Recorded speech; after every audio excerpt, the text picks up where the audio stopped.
Hi, folks. Second appearance today. I've had a couple people email me and ask if I can do some more reading of my blog posts. And initially, I was a little bit hesitant because I was like, well, I already do these other presentations and I have a lot going on. But the more I think about it, I was thinking it actually might be useful to do like a podcast format. And I know a lot of people, it's easier for them to listen in their cars or while they're doing errands or what have you. So maybe revisiting some of my earlier blog posts. A lot of those are on education. And, they started in 2016. And I think now I've gotten increasing numbers of emails. And maybe once back to school comes in, there will be more, because the things that I talked about 5 years ago are actually happening in more obvious ways. And I think people are interested in revisiting that. So I could revisit some of that and, provide some commentary, like, looking back at the past and seeing like what I know now. So I think I'm going to do that. I'm going to start out actually today reading a blog post I posted just a couple days ago. It's called UPenn's Nuclear Green SynBio Blockchain Web of Impact Investing and Leaving Silicon Icarus. And you can see that. I'm terrible with titles. Jason will tell you I'm terrible on the titles. And so I wrote this because I feel like each of us sort of has our charge, our not marching orders, not exactly that, but like our journey to go on. And, as a Philadelphian, I feel like part of what I'm called to bring into the conversation is around the like the Constitution stuff, some of the founding father stuff, and also interrogating the University of Pennsylvania, which is a place that I got my master's in historic preservation and cultural landscape. And my husband got his doctorate there in German language and actually is part of the administration. So we're sort of woven into that institution, although it's been a long time. In Philadelphia, sort of has sort of a love-hate relationship with the University of Pennsylvania. And increasingly, I feel called to sort of look at not only the institution itself, but also Quakerism as a whole and how it relates to blockchain and consensus. And so I wrote this neatly about an individual who came to my attention through an article that Raul Diego wrote for Silicon Icarus. And ultimately, we had some communication issues, and it led to me deciding, because that there were some like signals blockages, like inability to communicate, to move on and from being a collaborator on that space and move into my own space. And so that's part of like explaining that and explaining the context for me doing my advocacy around Penn, and then surfacing the stories connected to this particular individual. We're part of that.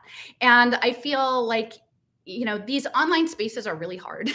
And they're messing with all the signals, right? Like literally it's the physics and the oscillators and the carrier waves. It's very confusing. And people don't know, like this whole, like they want to make you not trust. So then you go into the whole blockchain trust, right? The blockchain identity. These are trusted individuals. And it really wreaks a lot of havoc on relationships. And, over time, I've experienced that several times previously. And,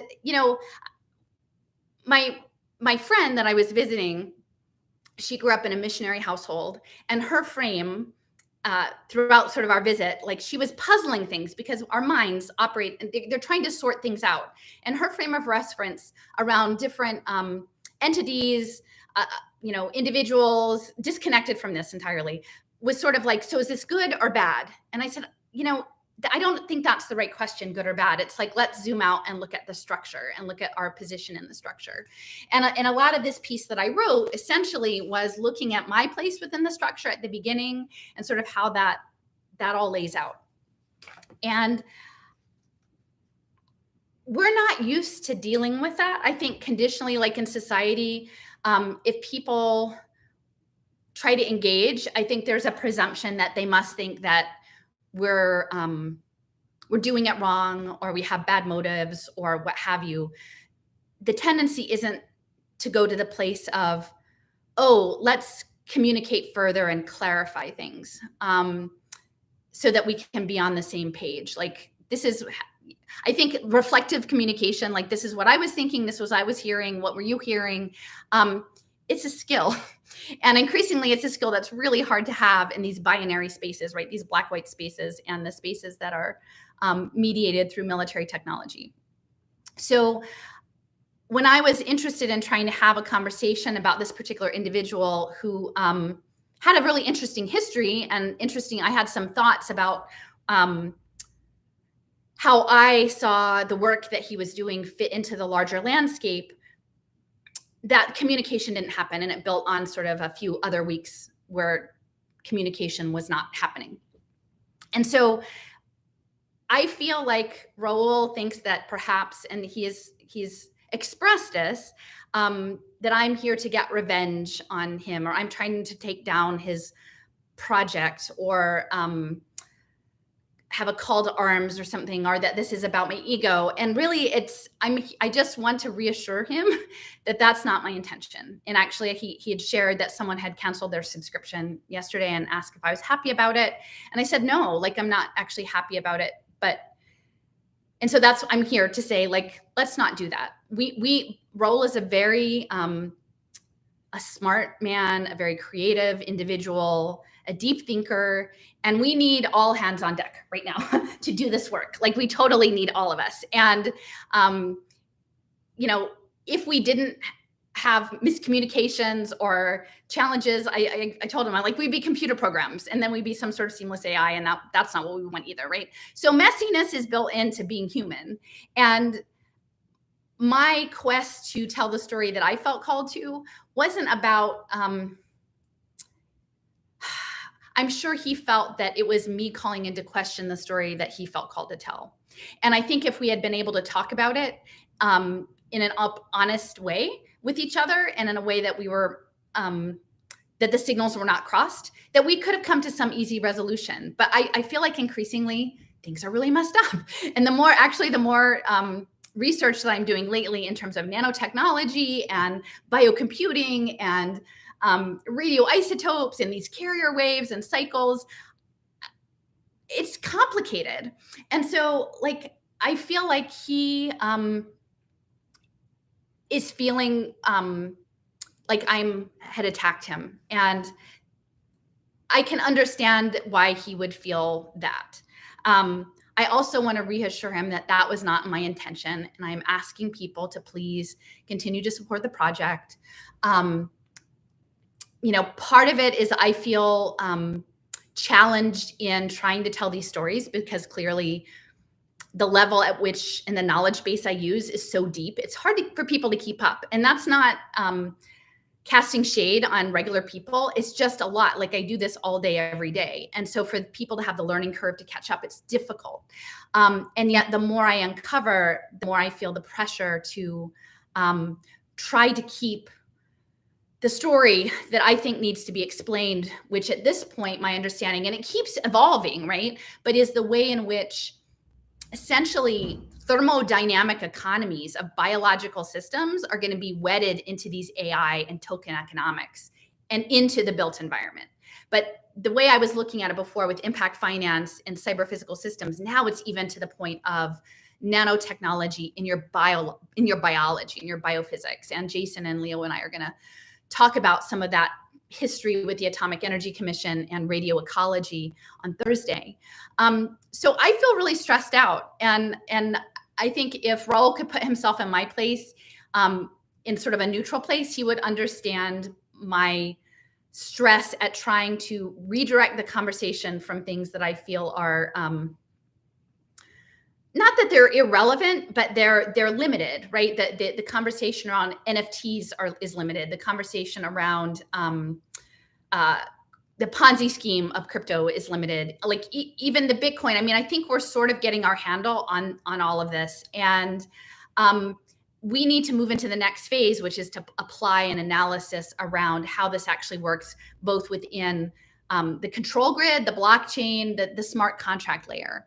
And it's not happening that much. It isn't happening. And what I saw when I initially engaged with the article, and maybe I was inaccurate in that assessment, and it is part of a series, and so it could very well be that there's many other parts of the series that are going to cover this. And unfortunately, since we were never able to have the conversation, I was just left hanging and not knowing what it was. But I can see in the University of Pennsylvania a very clear direction around alternative energy, both in modular nuclear energy and in biotechnology, synthetic biology, that's going to be used to sort of hijack biological processes like photosynthesis into these soups of like semi-living energetic agents, which I feel like eventually might just glop into us in our bodies. So that's pretty intense, right? And so that's what I saw, and I wanted to talk about that and sort of unpack that, and it didn't happen. So I ended up writing it in this blog piece, and at the end sort of saying what precipitated all of this. And I do feel like I was called by the universe to write about these modular portable nuclear things. Like, I mean, this is not an ego thing. Like literally, like the universe was tapping me on the shoulder in 2018 when I passed the Kleinman Energy Center and thought, that's odd. Why is there an energy center in the top of the art library? And I had that memory. Like that was like, think about how many things you don't remember, but that memory was lodged. I don't know if it's here, out there somewhere, but in my consciousness. And then, you know, learning more about it through the work that Leo was doing in radio ecology, and going to New Mexico and running into a guy who wanted to tell me all about these new reactors in the Santa Fe airport, and going to the Mormon Transhumanist Conference in March and them having a presentation on these molten salt thorium nuclear reactors, and then realizing that that's sort of a central part of what essentially this just transition, this idea of the new green economy is going to be, is these modular nuclear elements that are, to me, it seems like they're centered on early nuclear submarine technology. And they were actually tested in the Cold War in Greenland, in a secret base there. So there's this huge story that's unfolding that, because of where I was placed in the telling of it, it felt like when this individual came and I started looking at, he was involved in writing the Internationalist Green New Deal embedded at Penn, that this was part of the story that I was meant to tell. And again, that's not to say that Roll isn't allowed to tell his own story or his own arc. Like, he's a very talented storyteller. I think what was hard on my heart was that we couldn't get to the point of mutual respect that we could talk about it, like that we each were entitled. I think there was a presumption that I was trying to stop him or influence him in some way. And I think, and that's, I think the way these digital platforms work is they gnaw away that you don't really know the person because you haven't met them. You're not like connected with them. You haven't given them a big hug. You haven't had like a beer with them. You don't know. And so you're always left thinking. That's sort of the whole part of this whole, drama of tweets and things, a drama of, swiping at one another. It's like, you're always saying like, who's authentic? Who's the gatekeeper? Who's not the gatekeeper? And I'm saying like, I think my lesson in all this, because I was saying like, bro, we both have lessons to learn in this thing. Like there's both, the universe happens for a reason. And, he actually introduced me to this book, the Michael Talbot's Holographic Universe. And I'm going to read a bit out of this and a bit out of the study of cycles. We're connected. These things happen for a reason, and we're supposed to take something away from them. And we should be able to find ways to mutually respect one another's positions and clarity and move forward. So I apologize if in writing this piece or in asking for the conversation, there was a presumption of disrespect. It's hard to articulate things well on the web. It just is. So I'm here to say that that was not the intention. It is hard. It is hard to lose a friendship. And in some ways, this is the cycles piece. I've had this happen to me before. And I've had people who taught me, a lot come into my life and then sort of abruptly leave. And it feels like almost outside the people who were involved, but like the universe sort of draws a line and said, no farther. And that the time is up and you have to move on to the next thing. And that, again, that's happened to me in repeated time. And when I was reading through this information on Dewey's Foundation for the Study of Cycles, they're talking about these waves. Like, that's the holographic universe, is that it's all of these intermodulated waves, some of which are long waves and some of which are very short waves. And that I feel like in this, as time is speeding up, like maybe I'm supposed to have a lot of teachers, right? So it's like people show up and they make an appearance and they teach me about like decolonization. And I'm like, great, oh, let's do some stuff. And they're like, boom, no, now it's time for you to learn about physics, theoretical physics, and electrical engineering. Boop, boop, that time is up. Now it's time for you to learn, about these other things. And it's hard because every time there's this abrupt shift, you're like, what? Like, I was just getting situated, and then this thing is taken away, right? And so I guess part of what I'm saying is that's the way it felt to me. I'm sure, based on the communications role, is not feeling like that at this point. I hope that he can maybe get to that point, because I don't think it's fun to feel angry with people. Because I think that's hard and that takes a lot of energy. And I think that's energy that might ultimately be better spent doing this work. So anyway, I'm going to start to do a little bit of the reading of this piece. Oh, actually, well, first I'm going to read from these two books. And I just want to reiterate, the goal is not to take down Silicon Icarus. This was never any sort of long-standing setup. Literally, like, look at me. Like, I'm like a mom in a living room surrounded by books.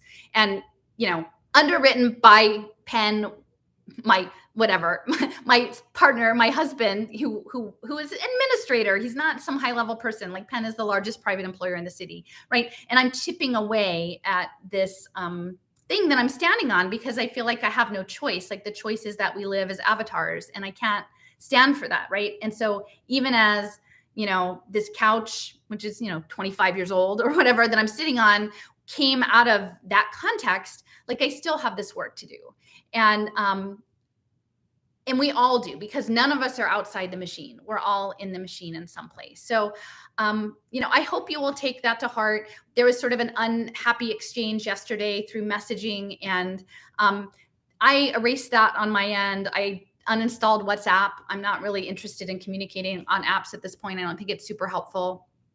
And so as far as I'm concerned, I mean, not that I wasn't engaged or listening, but that artifact is gone for me. I'm not coming out and like going to shovel out some sort of evidence. We're both responsible adults.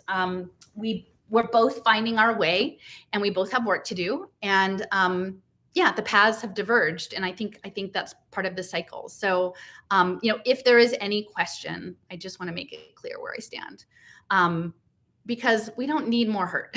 Like, that's the thing. We don't need more hurt in the world. We need like more focused effort. And so because I think your will, like, I think our creativity, our intellect, the heart, like, they want to capture our hearts. They want to capture our minds and our hearts. But mostly, like, there's 6 kinds of love. And one of them, like Philadelphia, it's philia. It's this affectionate, fraternal love for one another and the earth. And that's the interconnectedness that I think it wants to sever. It wants to snip. And let's not do that. So let's restore as much connection as we can in an authentic way, in a way that respects each of our own individual journeys and autonomies, and sees each of ourselves as complex, flawed, messy, caring human beings. And we'll figure stuff out, because that's the power that we have that the machine doesn't have. Like, the machine can't figure out the forgiving part, the apologizing part, the caring part. The machine doesn't have that in it. And I've been harsh. Yeah. Like, so some of my lessons, like, I've blocked people in the past. I haven't ever blocked anybody that I had, a 2-year connection to, but part of my lesson is probably, let's not, let's be mindful of ghosting people and cutting people out abruptly, because there's a psychic cost to that. So I think that's what I said. I hope it's very clear. I'm not going to have comments on this video because this is not a duking it out kind of thing. It's just, and I don't even know that Raul will hear this message, but I'm putting it in the field. I'm putting this intention out. My intention was to pursue clarity on my respect, and in respectful dialogue.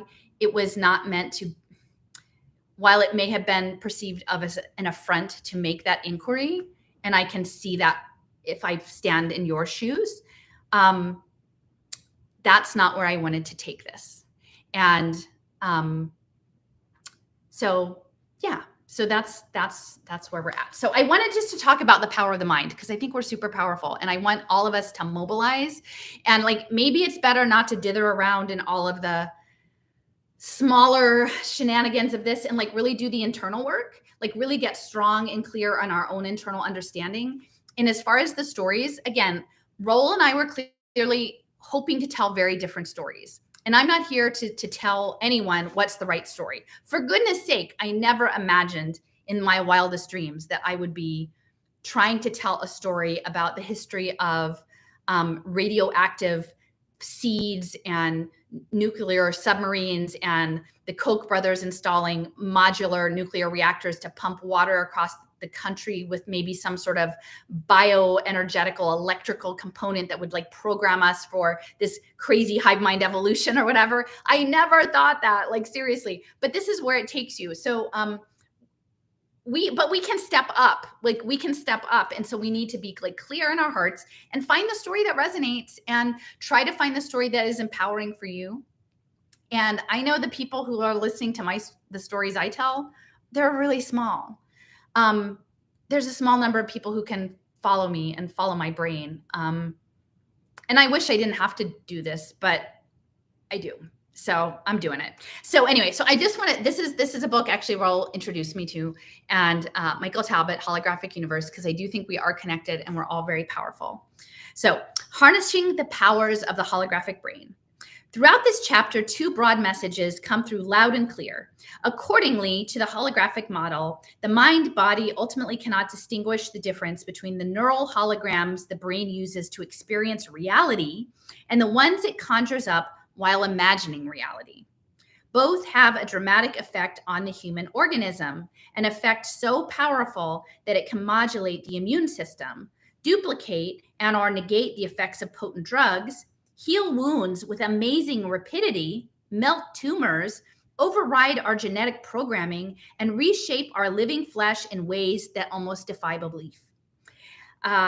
This then is the first message that each of us possesses the ability, at least at some level, to influence our health and control our physical form in ways that are nothing short of dazzling.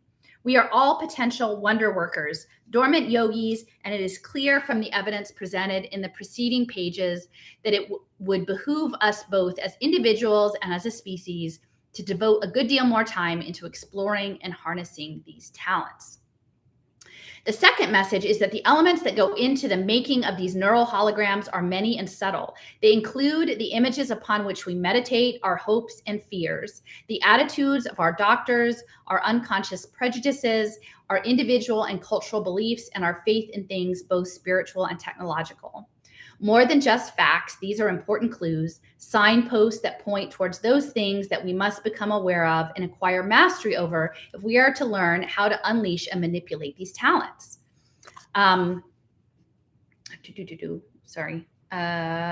There are no doubt other factors involved, other influences that shape and circumscribe these abilities.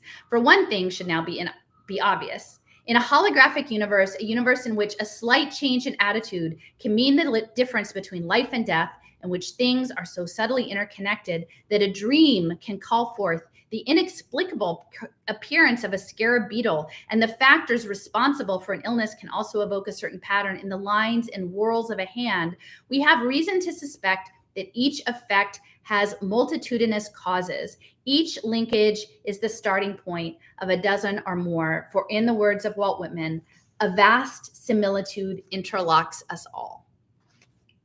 So I hope you see the relevance to that. So that's why I've gotten online today for the second time, is that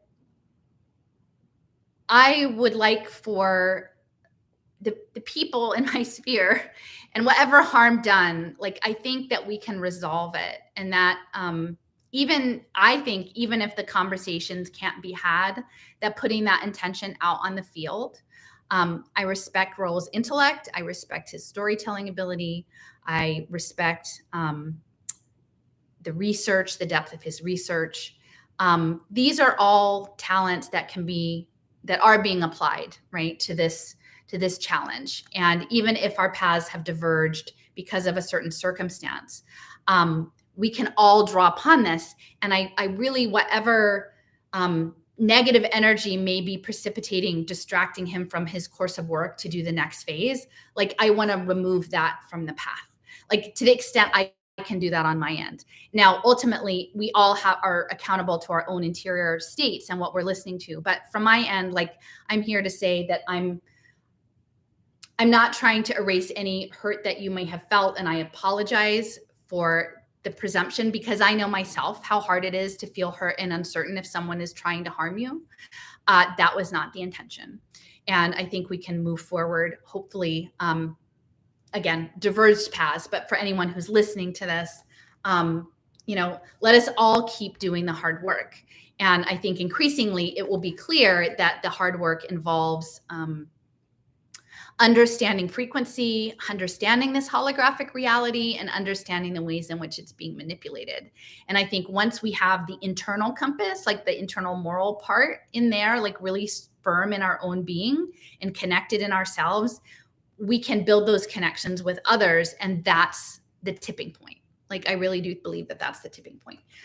So next I'm going to pull out, this is from Farrell's Babylon's Banksters. And I got it because I actually had spent some time this one's about the alchemy of deep physics, high finance, and ancient religion. And I haven't read the whole thing, but there's a chapter in here that's really important on cycles. And like I said before, I feel like there was like a communication breakdown that happened maybe about a month or so ago. And like, I could just feel it energetically. And I'm not like really a woo energetic thing. I could just feel, and I was like scrambling to try to get it back. And it was like, had skittered out from beyond.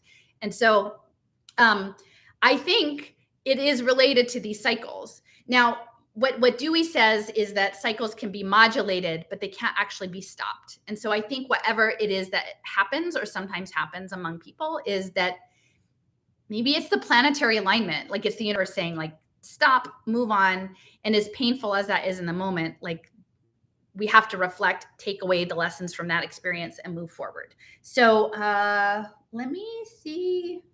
Let me remind myself where this part is. Okay. All right. So this is about Edward Dewey. And Edward Dewey was hired by Herbert Hoover, who was, I think, then the Secretary of Commerce, to try to figure out what happened with the Great Depression. And he was supposed to study cycles and figure out like how to stop it from happening again. And this was in the 30s.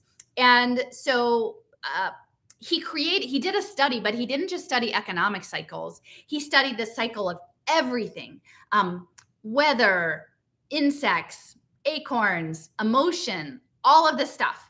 And what he found was that they were different levels of frequency over different time frames, long cycles that would interface with one another. And that's what made the reality. Like, it was a physics of it. And the more I'm investigating the biophysics, you're realizing that is it. And once you break the code of the cycles, which they think keep secret because all of this stuff is on derivatives and betting and gambling. If you have the inside track on what's going to happen when, like, you can make all the money. And so part of what Leo and Jason and I are going to talk about with on Thursday is this sort of parametric insurance, and which isn't exactly quite the same thing as an economic aspect, but like, it's all related to cycling. So if you have the inside scoop on the cycles and how it all works, and you can keep it secret from everybody else, you're going to be the winner. And so I think that's how it goes. Okay, so this is kind of technical. So just bear with me. I'm not going to go on with this forever, but it's important. The cycle stuff is really important, because I will say I actually ended up in a phone call with the guy who's now the head of this foundation for the study of cycles that started in the 1930s by Edward Dewey. And it kind of went moribund for like 20, 30 years, and they're picking it up. And I think it's very much linked to this idea of like tokenomics, thermodynamic economics, homeostasis, peace, like this engineered society, engineered around poverty and climate and all these things, that these investors are interested not just in making the bets, but in leveling things out. And the new president, when he made his announcement of like that he was the new guy, he's based in Florida, he had an image on his blog post of 2 books, one of which was an old copy of the Foundation for the Study of Cycles, which had a very deep library that they were publishing since the 30s. And then he had this book too, which is called Rediscovering the Integral Cosmos, Physics, Metaphysics, and Vertical Causality. And so, and it's also very like infinity and metaphysics. And, you know, when I fell into the stuff with Berggruen and realized that he was like, his focus was metaphysics, literally metaphysics. And this individual who came onto my radar through Roll's writing, he talked about alchemy. And they really are doing these sort of, you know, at what point does alchemy and transmutation intersect with ideas of like spiritual transfiguration, intersect with things like economic cycles and the holographic reality, and manipulating all of these things and imprinting them through media. It's very relevant. Like, it sounds way out there. Like, if you had asked me, you know, even a year and a half ago, like, hey, are you going to be studying alchemy and metaphysics? Because I'm not really that much of a woo-woo person. Like, I mean, if you look back at my early stuff, it was like, let me follow the grant, let me follow the philanthropist, let me follow the policies. It's very dry stuff. I never thought I was going into this, but the people in power know it's important. And so that's why it's important to know. So, okay, so cycles. Technical, just bear with me. This, I'm going to read like 8 pages. Anyone reading Dewey's and Dakin's Cycles, The Science of Prediction, that's the book, will immediately be struck by the sheer amount of data, which is but a tiny fraction of the data gathered by the Foundation in its decades of research, that is crammed into a comparatively short 255 overstuffed pages.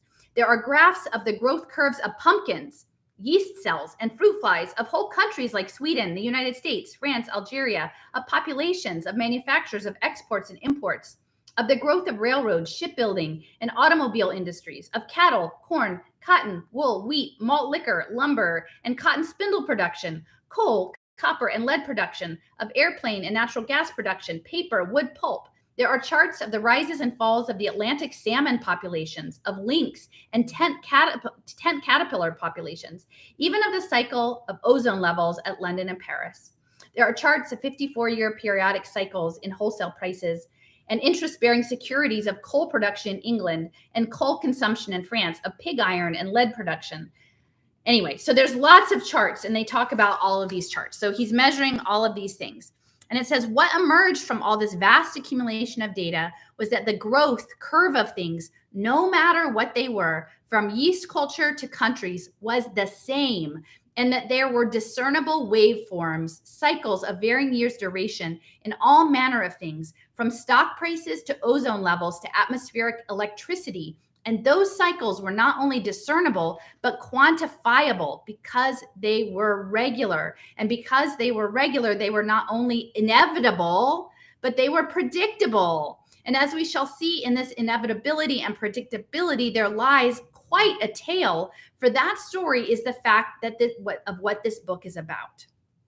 So once you know the cycles, you can make the predictions, right? And like I've always said with the impact finance, once they make these deals, they can bet that it works. And then they have these new innovative finance, they can bet that it doesn't work, and they can play both sides, right? And so you can imagine how powerful it is that certain people have access to this cyclical information and other people don't. Okay, and part of this is, okay, so it goes on to say, oh, this is all really technical, but it talks here. A paper by Ray Tomes, Director of Advanced Management Systems in New Zealand, entitled Toward a Unified Theory of Cycles. The short abstract of this paper is equally illuminating, for it states that, quote, evidence suggests that Earth-based cycles are caused by lunar and solar effects on the Earth's weather system. New ideas are presented to explain both the mechanism by which planetary alignments cause solar variation and the reasons for detailed harmonic relationships. This is a bombshell and will play a major role throughout the book. For observe what Holmes has just stated, and stated very explicitly, planetary alignments constitute some sort of causal mechanism on the cycles of solar activity. And with that, we are but one step away from astrology. There is but one problem with that conclusion, and that is that with the foundation, one is dealing with a group that has a massive amount of empirical, quantifiable, and regular cyclic data on which they may base their theoretical conclusions. One need only compare this massive historical database and the presence of at least one known member of the international banking community, Dr. David Lee Gossman's copula formula, which was deliberately set aside historical data to perceive the profound difference between the two approaches. At some point, someone in the know must have known what the real historical cycle would be, right? So they're playing games with the cycles, but it's not just money, it's actually everything, including emotion, right? And he's saying it's close to astrology, like the planetary alignments connect with this. Okay. Okay, so, and then it says the appeal to a statistical approach to human behavior, right? Everything we're talking about here is about managed behavior. And it's crazy to think like the cycles would sort of go against the nudges. It's like the nudges are trying to modulate the cycle, but the cycle can't be changed. It can only be modulated, amplified, or dampened. But the behavioral economics are part of managing the cycle. The appeal to a statistical approach to human behavior in the aggregate reveals the potential physics implications for a similar such approach is used in quantum mechanics, where the random motion and position of individual particles is never known, but a statistical picture can emerge of their behavior in the aggregate. And that's all of the digital identity and the Internet of Bio-Nano things. As we will be seeing, this analogy to physics only grows and becomes more explicit. But then shortly after implying statistical physics approach to the science of human behavior, Dewey and Dakin make a statement pregnant with implications. When a people finds that predictions of many financial advisors, statesmen, historians, and other proclaimed experts are seldom better than the predictions of the astrologers, our social sciences have demonstrably not been earning their way, and it is time for action. So, obviously, from the tenor of their remarks, Dewey and Dakin do not repose much scientific basis or confidence in astrology, yet by appealing to it as an illustration of the state of social sciences, including economics, they have implied a connection between the two. It is a connection that, as we shall see, only looms larger and larger as our examination of their book, Cycles, the Science of Prediction, proceeds. Indeed, they can hardly have been oblivious to the connection and may have been trying to head off any criticism from certain quarters that they were indeed proposing a sophisticated kind of astrology, right? And this is the guy that was like hired by Hoover, right? And this thing exists. And the people who are doing it now are working in metaphysics at very high levels of global finance. So, yeah, I guess that's that. Oh, okay. Nope. I have a little bit more. Sorry. Okay. Let's see. Okay. Dewey and Dakin do much more than just imply a physics connection with all their allusions to closed and open systems and to deep connections between economic activity and solar cycles and the overlay of cycles. They also draw very explicit analogies to physics. We have noted that they draw upon cycles of various length, 9, 4, 35, and 54 years, to name but a few, but they are open to even more possibilities. Now, let us suppose that there is a still longer waves in the universe, Y waves, we may call them. Imagine some of the waves with peaks, which come 3.5 years apart, others with peaks 9 years apart, 18.5 years apart, 54 years apart, and perhaps much farther spaced. It is not inconceivable that these longer waves could directly or indirectly affect the sun, weather, animals, and human beings, and that just as a red pencil may respond to light waves of only one length, so a particular organism might respond only to Y waves of one particular length. They are, in other words, proposing a kind of econobiophysics, where particular kinds of organisms or transducers are coupled with harmonics oscillators, of waves of cycles of particular wavelengths, much like pipes in a pipe organ respond to different wavelengths and harmonics. And so they have like a little picture here you can sort of see with like the two waves, the one that's wider and then the one that's narrower, and you can modulate them together so you have these smaller oscillations within the larger thing. And if you imagine the oscillation and biophysics, which is something, again, that Leo has been doing work into, the radio ecology, like that we are electrical, we are physics.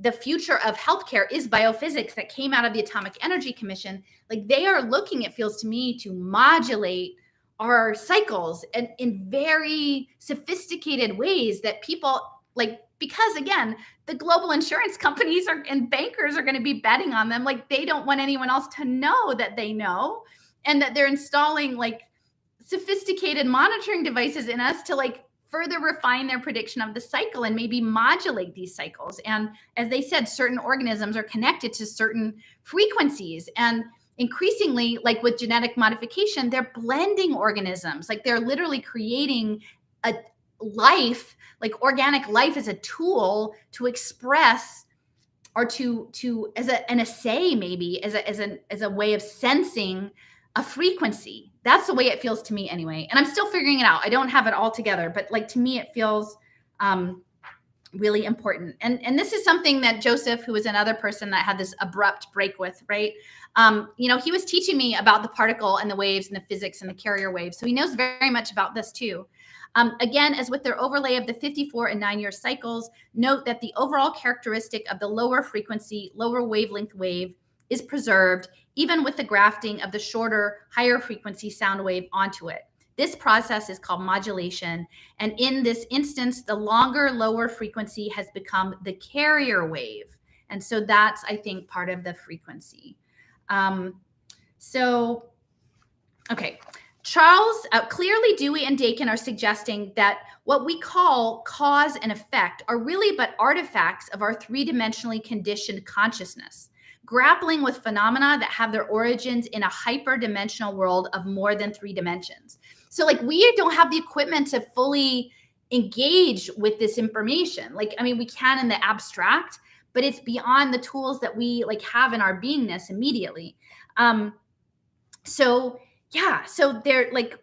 we're working in a 3-dimensional world, but really it's a 4-dimensional world. And again, that's something else that Joseph had raised. What we call our recognition of cause and effect is somehow associated with time and our perception of time. This is important to understand, for what we call time is apparently only a mode of perception. Ouspensky approached the problem from a psychological background, goes so far as to suggest that time is the way we experience space in higher dimensions. That is, the unknown dimensions of space are revealed to us in time.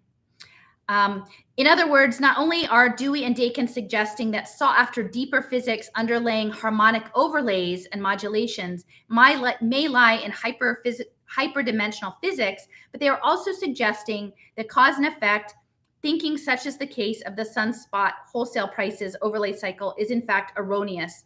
It is not solar activity in the ultimate case, with weather modifications as the immediate cause and wholesale agricultural price changes the final effect, but rather the solar cycle. The fluctuation of weather, the fluctuation of prices may all be the immediate, though admittedly interrelated, 3-dimensional effect of hyperdimensional cause. In such a model, our perceptions of them as weather and solar activity and even price and so on are similar to our perception of a beam of light split by a prism. Inasmuch a model of our 3-dimensional reality is the prism refracting the several waveforms into its various constituents that we perceive as separate cycles.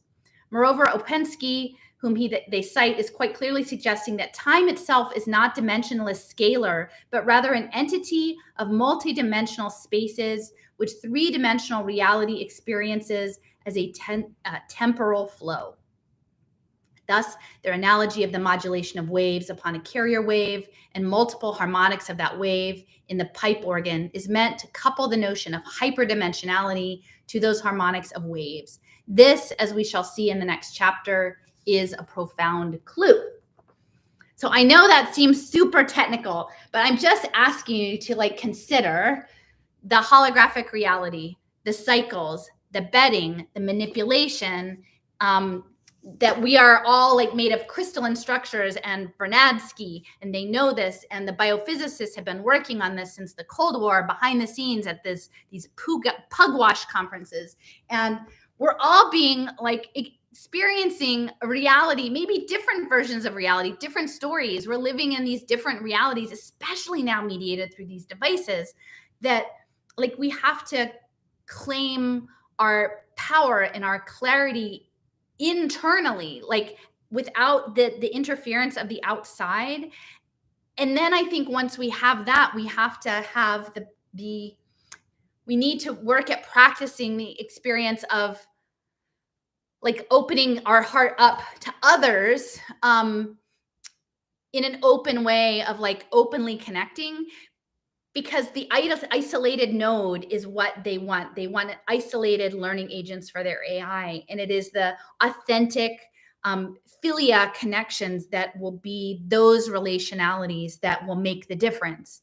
And so, part of what I was saying to Roel yesterday was just about taking responsibility for the choices that you make. And I was saying, like, I had taken responsibility for the choice that I made to write this post and explain why I had decided to ask to be removed as a contributor on Silicon Icarus, because I felt I had a responsibility to make it clear for people so that they didn't guess and maybe guess incorrectly, and that there would be harm that would come from that.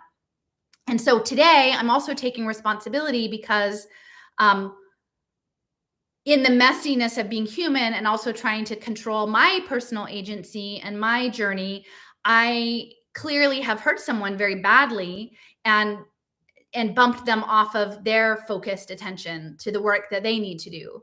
And so I take responsibility for that. And in that way, I'm trying to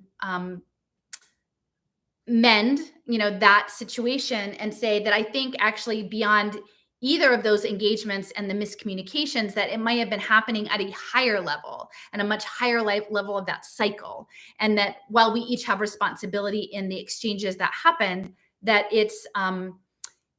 it's part of this longer wave. And that if we acknowledge that it is part, like all of our relationships are part of these longer waves. Like I've had challenging relationships a lot the past couple of years, that maybe there is a cycle that it will come back around, right? And we don't know exactly, like we don't have all the foundations for study of cycles databases to know all the cycles, but like to have the hope that we can get there. And then maybe even in this hyperdimensional reality, if it is like the strength of our will and attention, make it so. So anyway, so I will start, and I promised myself, I had a good conversation with my friend Deepti, who's lovely. And I'm going to try to I didn't do it today because I stayed up too late last night, but to meet the dawn and to go with gratitude and to try to assert our good intentions on the world, even knowing that sometimes we're going to stumble. And that it is a cycle, so it can come back around if we are intentional about it, if we put our attention to it. I don't think that the world is a hard stop, because it is dynamic and we are all connected. Okay, so now I'm going to read this, and this will be the beginning of the reading things I do. So thanks for sticking with me over that. Okay, so UPenn's Nuclear Green Synbio Blockchain Web of Impact and Leaving Silicon Icarus.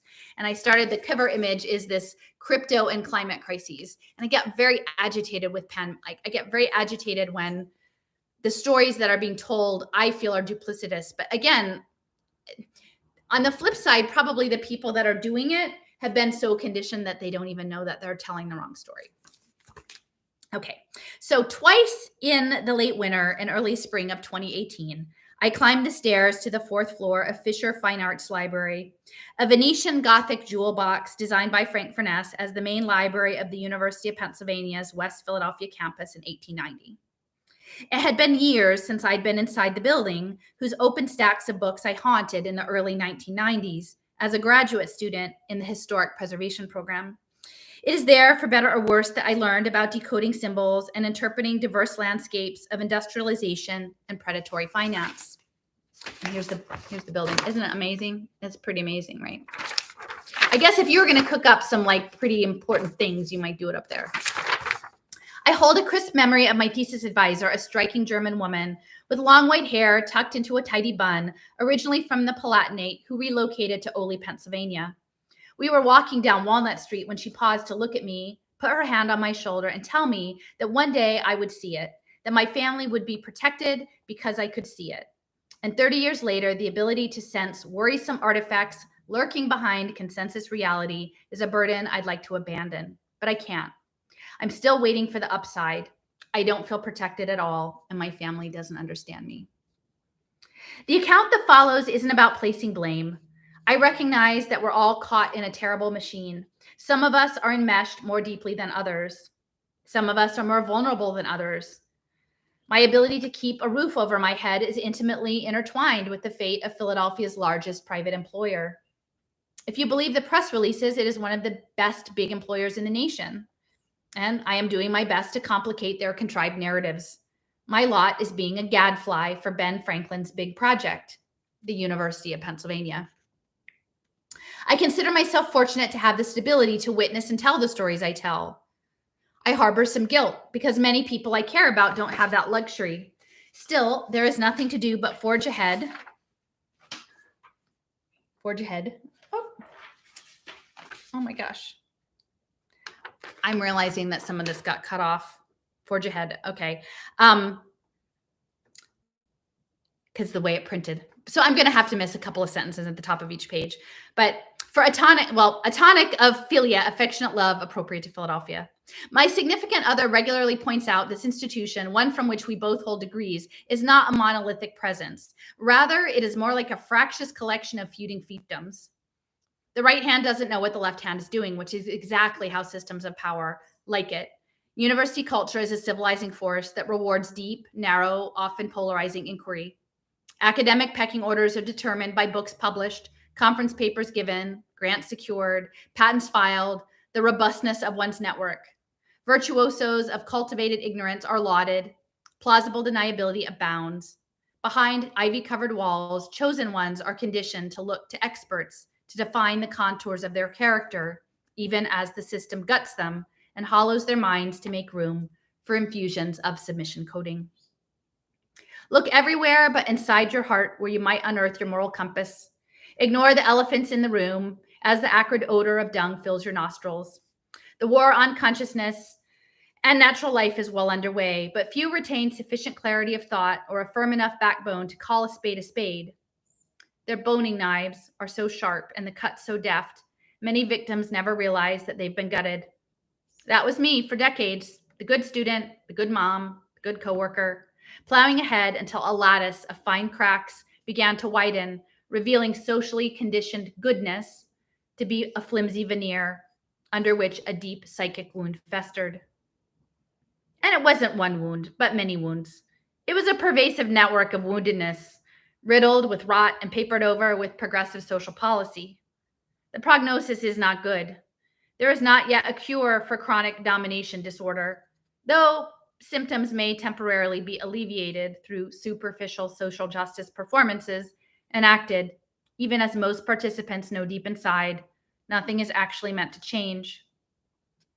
Cycles of harm run on repeat with increasing intensity, a perpetual gaslit charade. And on that day, February 28th, 2018, Neil Kleiman, NYU professor of What Works Government, would be presenting on a new city OS. At the time, I was new to Twitter, and I distinctly remember tweeting the question, who decided to put behaviorists in charge of our cities? Who ordered up this new operating system, which I now understand will be blockchain vending machine e-government, tied to digital ID and smart sensor networks? I grabbed a chair up in front to record the presentation, and I got several pointed questions in at the end about social impact finance. As usual, the self-proclaimed experts seemed to know nothing about what was actually going on, upholding the ruse for an audience who would leave thinking they'd learned something when they were simply being managed through fanciful stories. 2 months later, on April 22nd, I walked past the coffee service set up in the hall outside that same room, and I chose a seat at one of a dozen or so white tablecloth round tables set up by the event hosts, the Fells Policy Research Initiative. It was a half-day conference. It was called Breakthroughs, New Ideas for Social Policy. to discuss the relationship of researchers at the University of Pennsylvania to city government and social programs. I was there primarily to hear Claire Robertson Kraft speak on data-driven education, but other speakers included John Cromer, the former Philadelphia housing director, Dirk Kruger, a Wharton professor in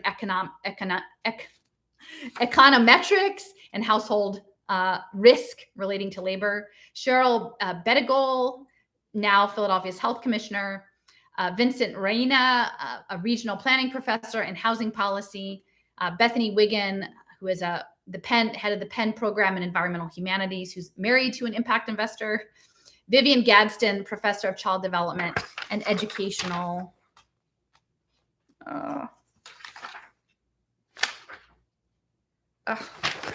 You know what? Can you guys hold on for a second? Because I'm going to try to figure out how to, I'm just going to read it from the screen because clearly I need to get better at how to do this.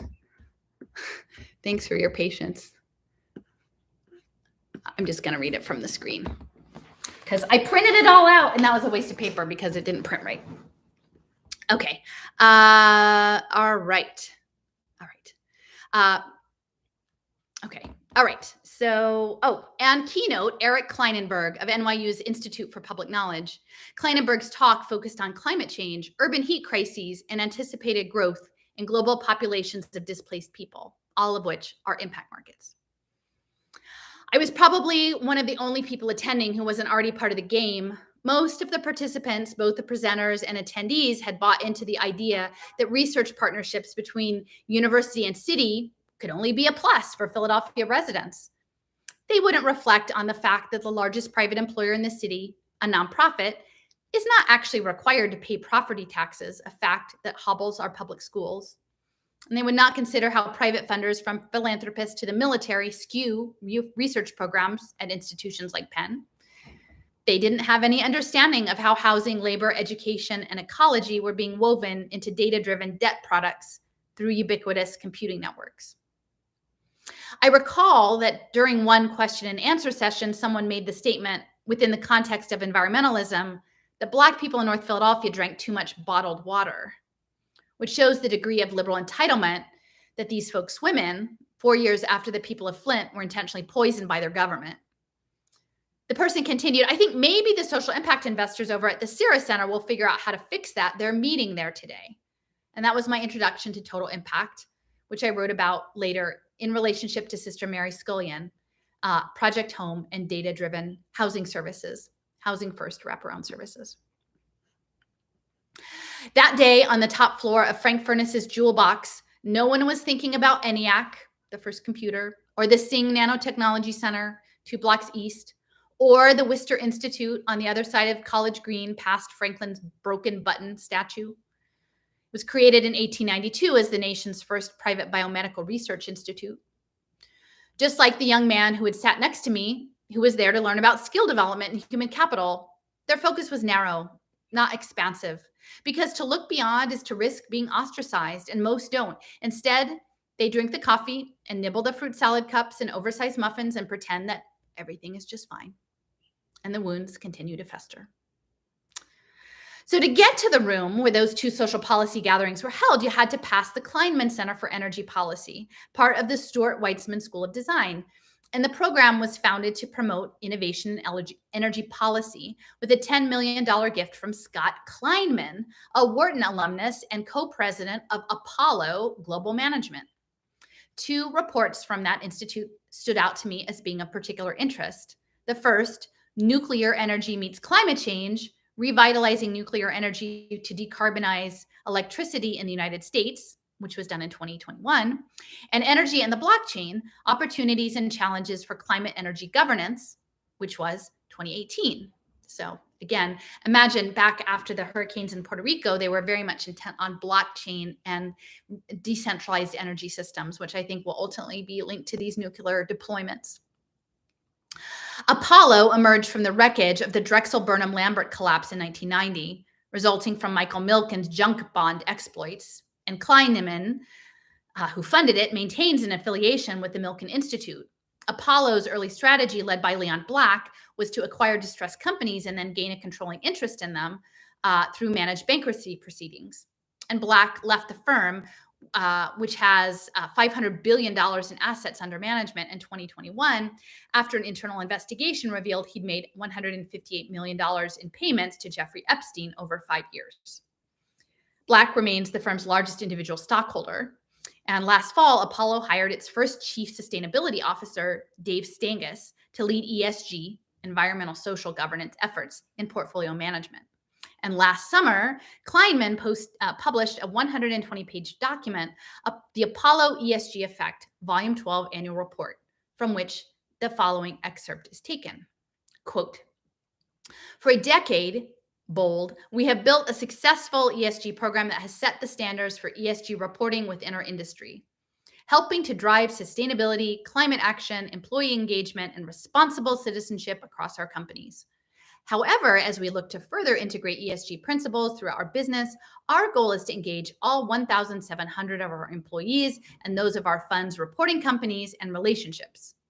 The ESG principles need to be fully embedded into our culture and permeate our entire organization. This is when we will truly make a difference and expand the opportunity and impact.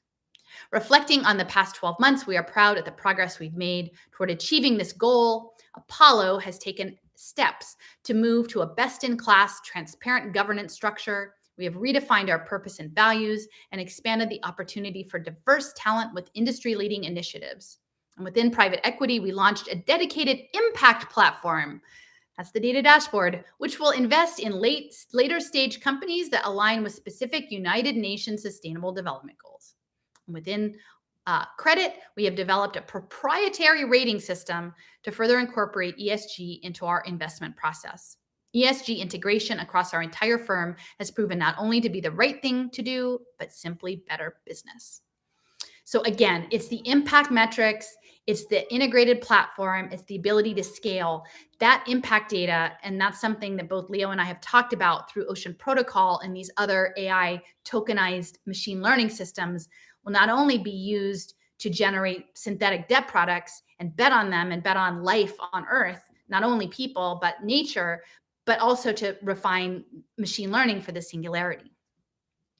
So the impact measurement platforms described above will have to become automated and scalable. What will make that possible is the development of blockchain and Web3 cyber-physical systems.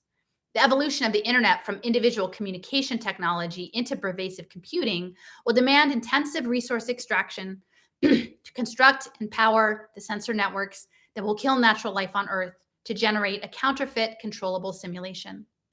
Research into bio-nanoengineering will be leveraged to parasitize and redesign carbon and water-based life as armatures for the collective consciousness envisioned for a century by Talhar Desjardins, Vladimir Vernadsky, Julian Huxley, Oliver Reiser, and Fritz Kunst. And there I have an image of GIIN, the Global Impact Investment Network. And also a big part of the systems engineering and risk is about weather management and betting on weather and weather derivatives. So I say dangerous weather events will reinforce the need for intensive risk assessment and new insurance products like automated claims management of parametric insurance policies governed by Internet of Things data analytics. A division of Wharton's new ESG initiative is a risk management and decisions process center, which is one of the Kleinman Center's on-campus partners. At this point, most of the public is unwilling to engage seriously with the degree to which natural atmospheric forces can be influenced by technology and have been since the 1950s. All of this will require sensors, edge computing, and quantum AI.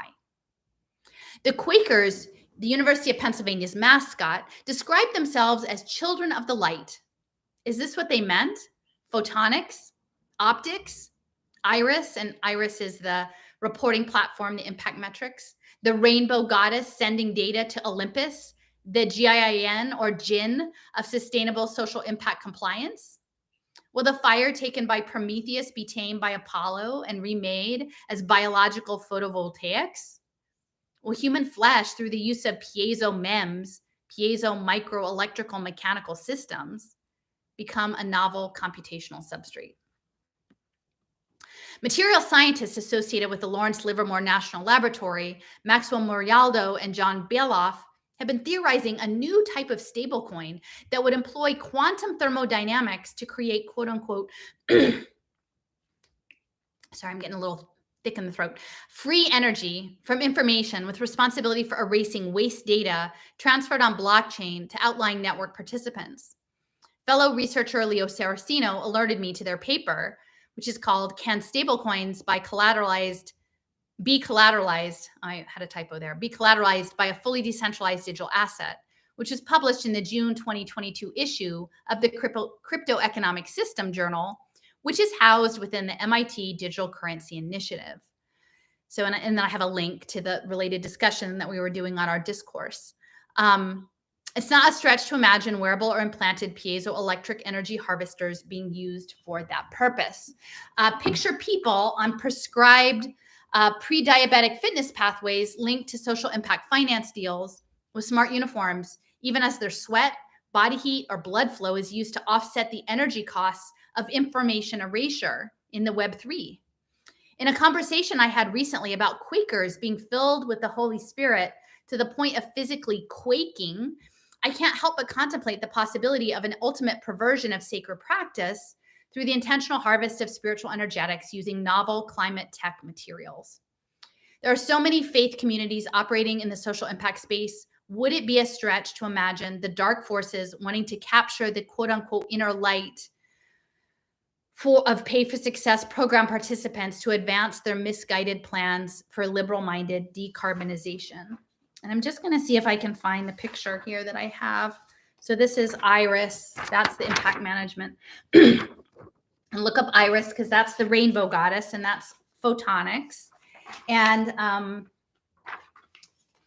oh, here's the image. And it's kind of gory, but these are all these surgical procedures of putting in implantable flexible sensors. Let me just see if you guys are still there, in the heartbeat of rats to get that tiny bit of energy for their wearables.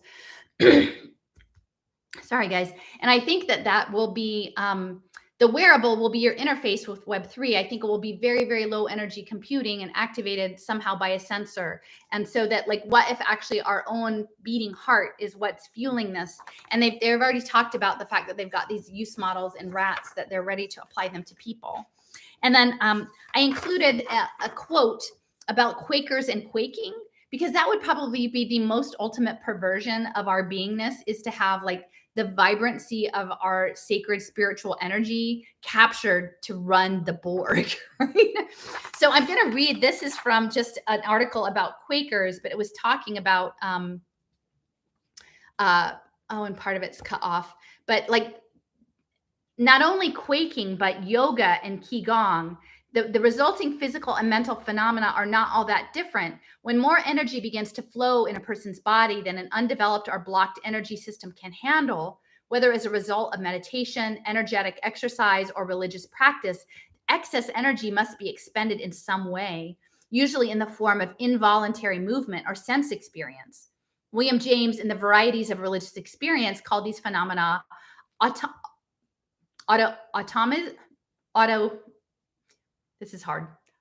automatisms.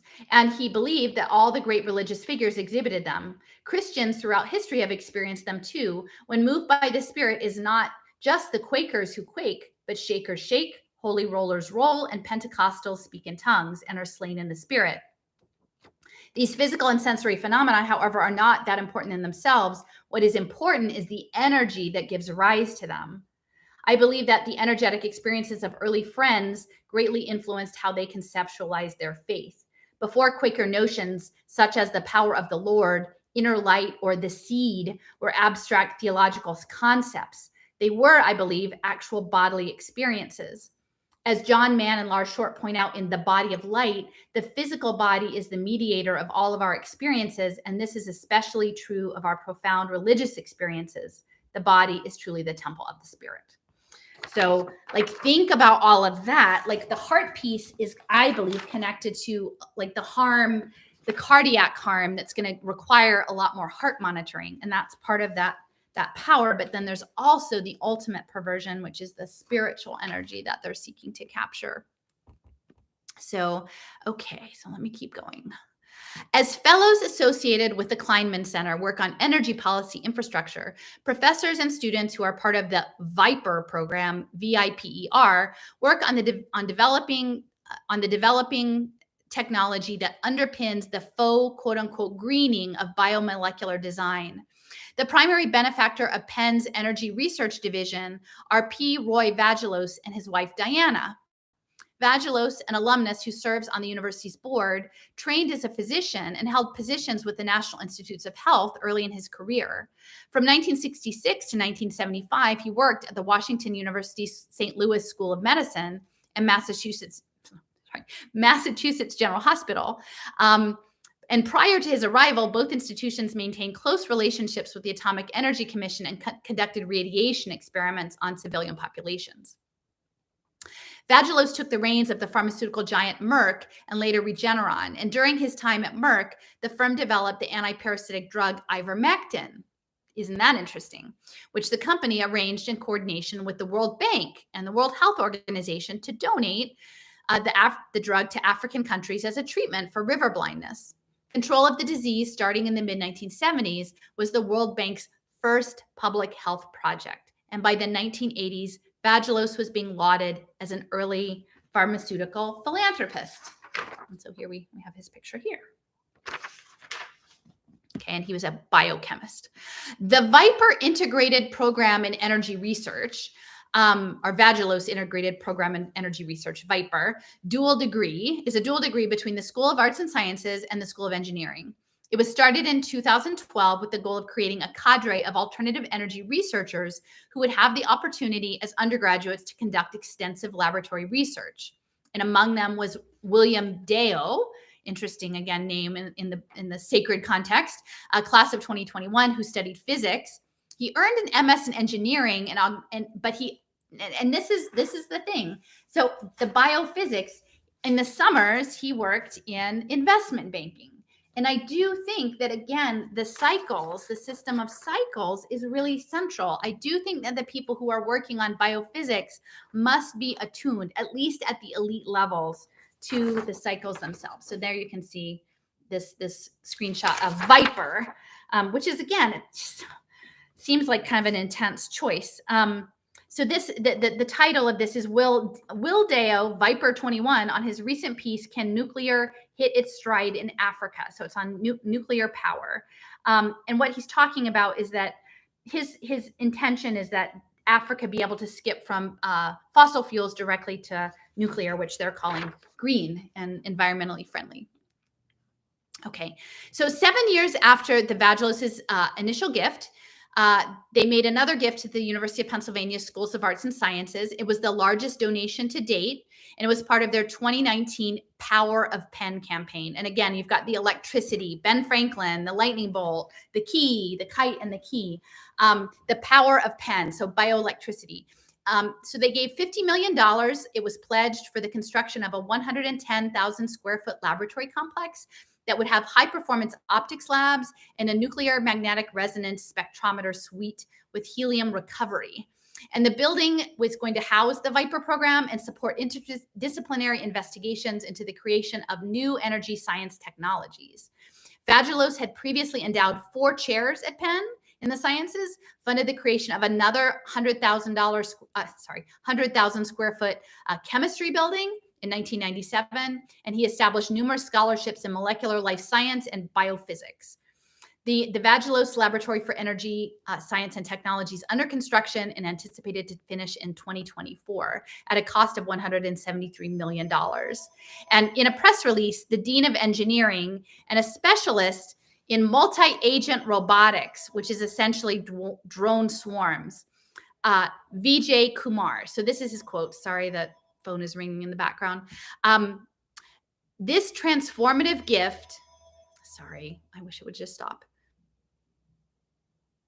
Good. Okay. So this is in the press release by the Dean of Engineering, Vijay Kumar, who is a specialist in multi-agent robotics, which is drone swarms.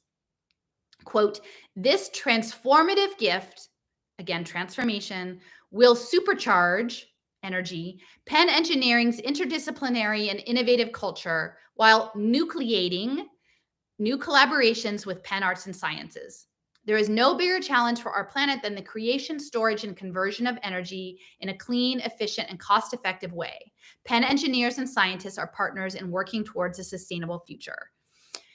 So that is encoded language. That is very much encoded. And like the research that Leo has been doing into the radio ecology is very much looking at using radioisotopes to decode photosynthesis. So the next phase is going to sort of be mixing and matching molecular engineering to sort of capture solar energy through a natural photosynthetic process and create sort of these bizarre permutations of like new forms of like life, I guess, like that's supposed to be energy harvesting, like designed specifically for energy creation. So Kumar's choice of words, nucleating, for the gift seems significant. Nucleation is the appearance of a new thermodynamic phase, a daughter phase, that emerges and grows within the parent. And again, that's sort of like this creative force, but it is creative at the level of physics, molecular physics. And it is like, yeah, like mother and daughter. It is this, it's organic, but they're creating something that is natural and organic, and they're turning it into an engineered construct. Okay, so the thermodynamic phase, a daughter phase that emerges and grows within the parent. Nucleation capital. Let's see where I have this. Oh, that one didn't show up either. Okay. All right. Well, Nucleation Capital is among the first venture capital funds, which is organized around the promotion of fourth phase nuclear power, which they characterized as decentralized, modular, and designed for rapid deployment in remote locations. The fund is being managed in partnership with Rod Adams, who's the creator of a long-running blog called Atomic Insights.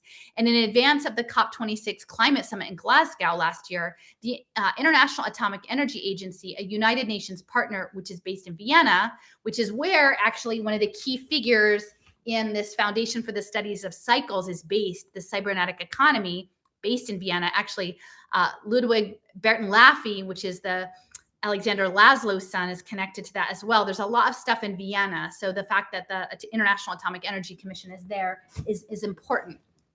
So it was established as part of Eisenhower's Atoms for Peace initiative. And they released a report extolling the importance of nuclear power for a net zero future. And again, none of us, like outside of this, we're all led to believe that everything green is just good and we should all accept it. But this has all been planned. So as I see it, decarbonization and crypto data center energy consumption seem to be the issues to drive unquestioning adoption of the green nuclear power and blockchain energy grids that are intended to manifest Web3 augmented reality life in the CIA's mind games.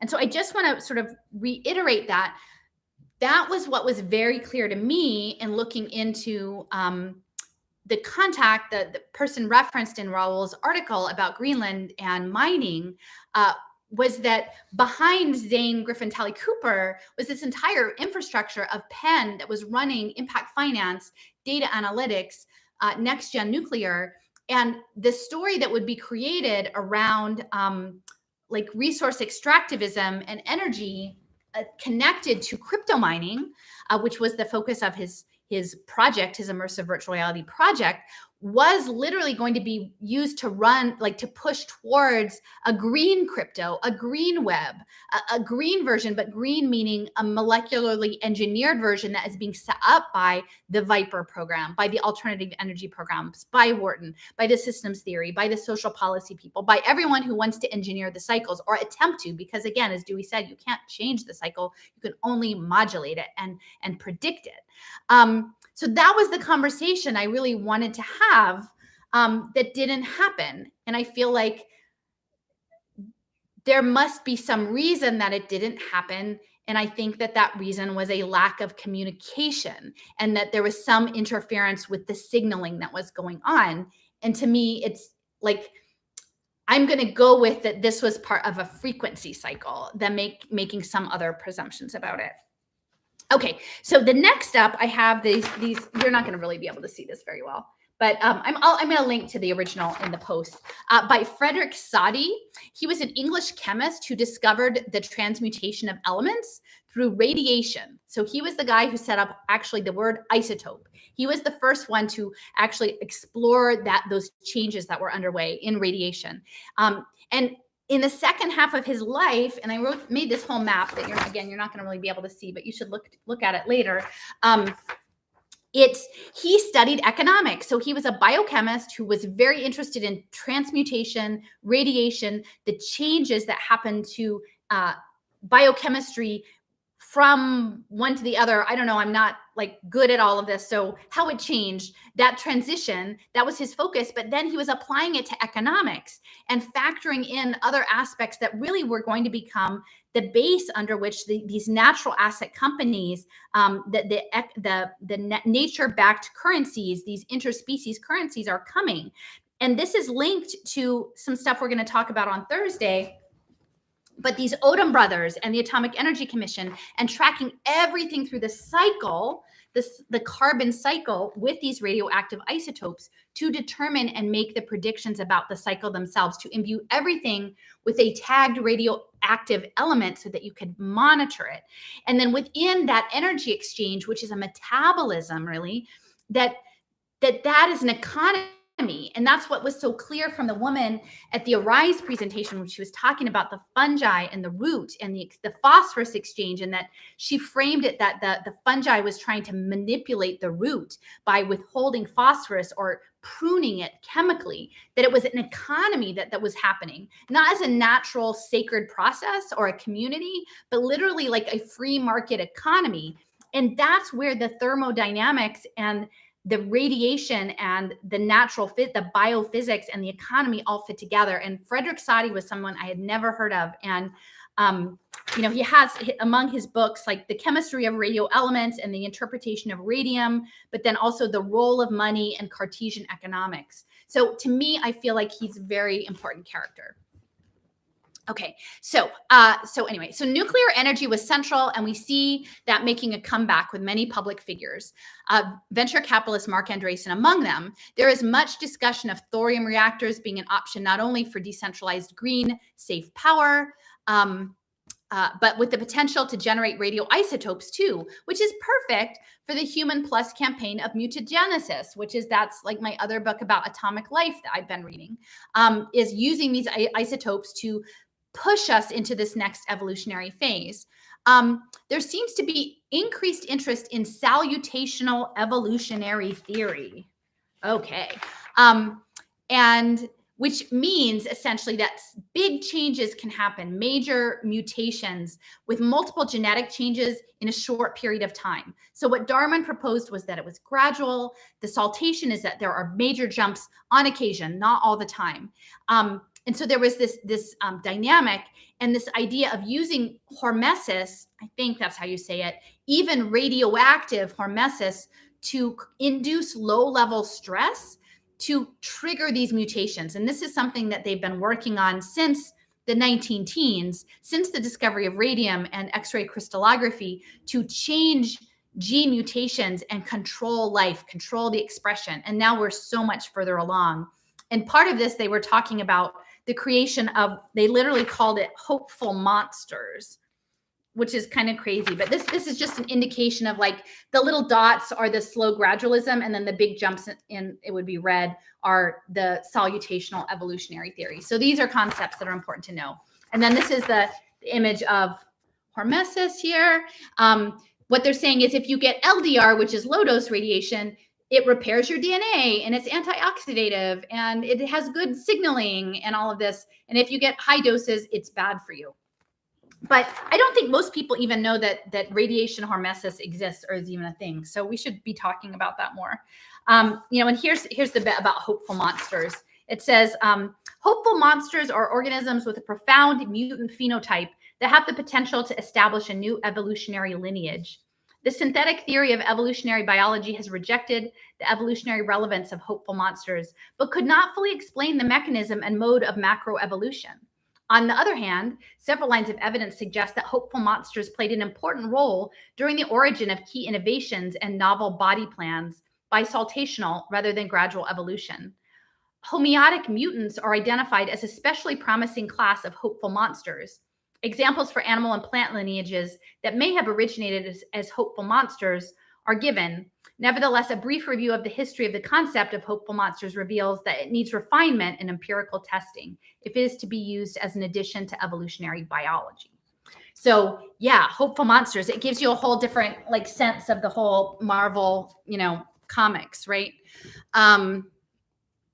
Okay, so the proper place of hopeful monsters in evolutionary biology. Yes, welcome the monsters. You think also the Disneys, right? Monsters, Inc. Like we're supposed to get friendly with all of the monsters. In recent years, cryptocurrency companies have been actively seeking arrangements to source nuclear power for their mining because the reactors don't release greenhouse gases and are therefore considered sustainable, and they can be factored into the net zero program. In fact, a recent deal was executed between TeraWulf crypto mining and Talon Energy, which manages a reactor near Berwick, Pennsylvania on the Susquehanna River. And I will just point out, if you check out our discourse channel, my friend Steffers is really excellent at looking at like encoding that's in print and digital media.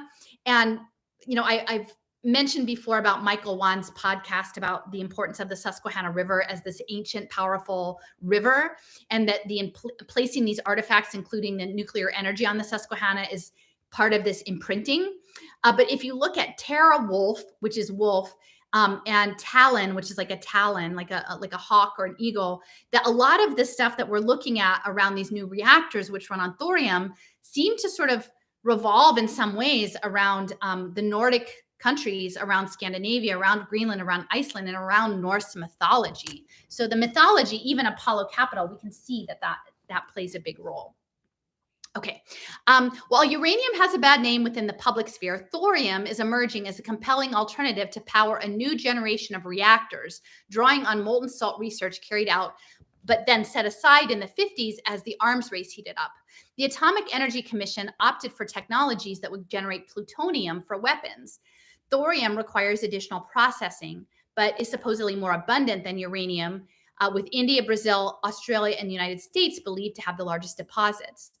Beyond the nuclear option, alternatives are being floated in Pennsylvania, like burning waste coal from decades-old detritus. And they're saying that even though there are emissions, at least it's cleaning up toxic waste.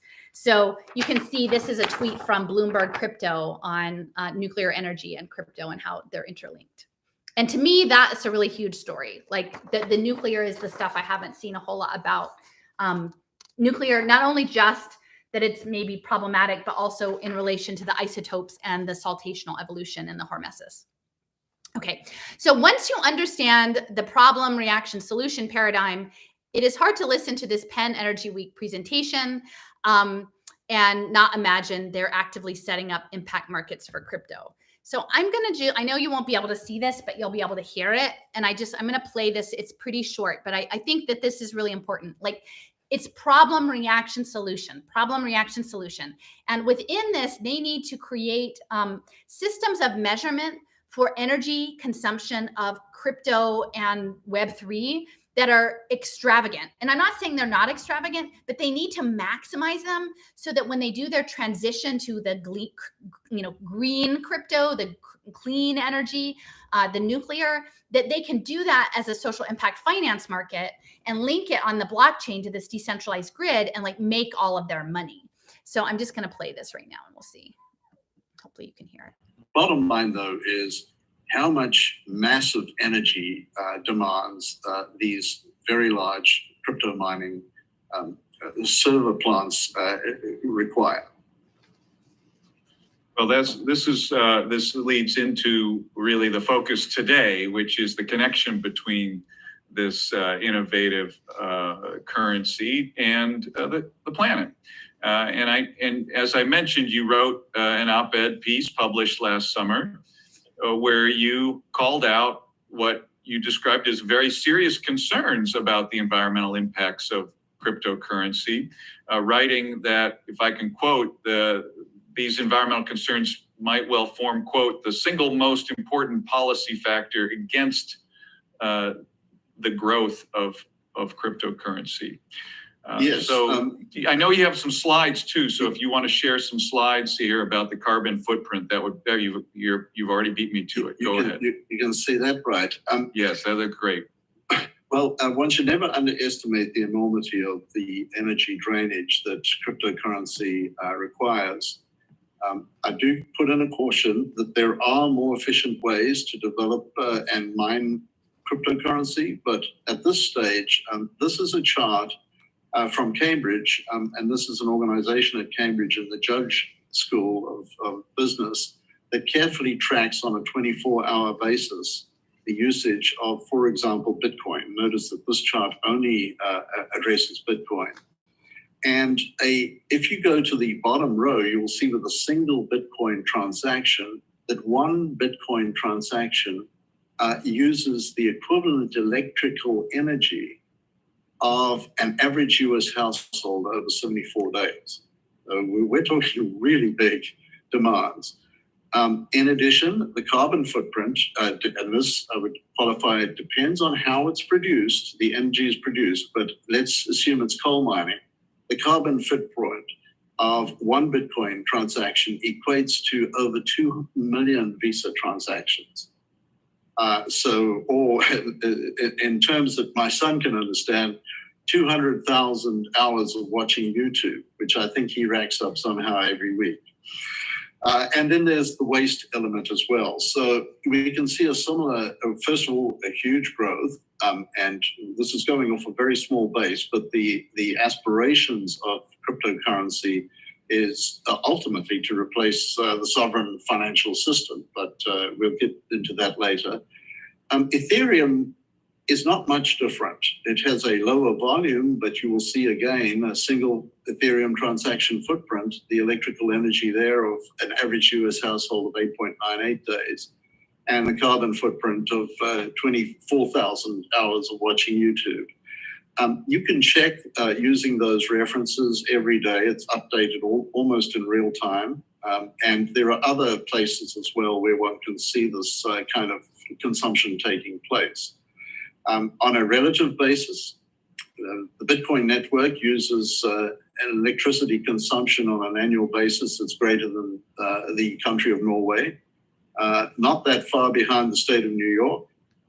And every now and again, you'll come across articles that talk about it using more energy than the city of London, for example.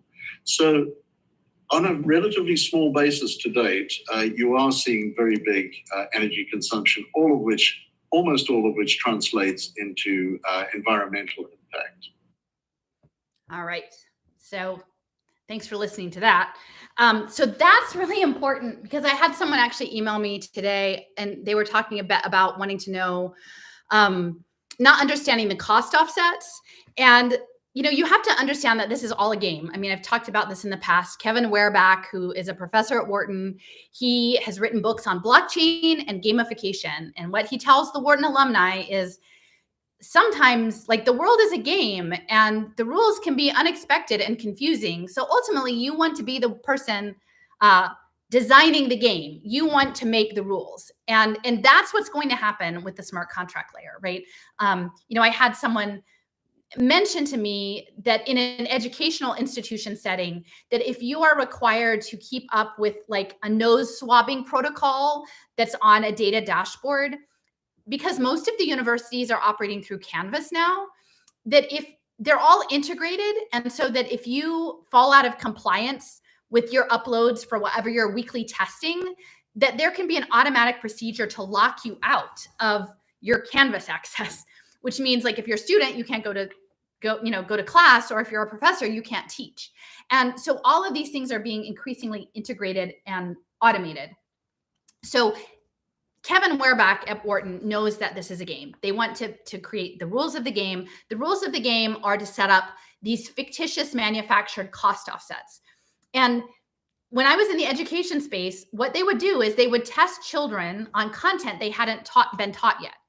And they did that to make them, well, to traumatize them, because this is all based on trauma-based mind control, but also to make them do badly so that after they taught them, they could say, oh, look how much they learned, right? Because it's all about computation. And maybe it's even about machine learning. Like maybe the machine wants to know how the brain works when you don't know the material and how you're compensating, and then how it is once you've been exposed to the material, and they want to know like how the neurons work on both ends.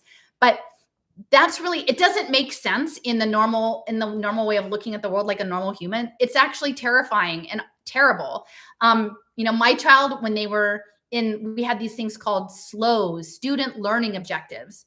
And like another example is in gym, the gym teacher, they would have to take a timing of the kids running, a certain circuit before they had done any training. And then they would do it after. So the goal is to create the worst baseline, because then any improvement, it counts as great, right? And so at this point, I feel like we're in the moment where they're like, how much can we mine? How terrible can we make this stuff with the mining, with the water usage, not only for the crypto, but for the data centers? How can we create some, like, how much harm can we cause? In my early perspective, it was harm to children. This is harm to the environment. How much harm can we cause so that later when we start to gradually mitigate it or ameliorate it, we can get credit and we can make money on it? And that's exactly what that is. And like, I don't know why I have to know these things, but like, I'm here to hold Penn accountable. And, within this larger framework, I wish that Raul could put himself in my shoes and understand when he presented an individual who later you'll see is quite integrated into this scenario, that I didn't have a responsibility to tell the broader story.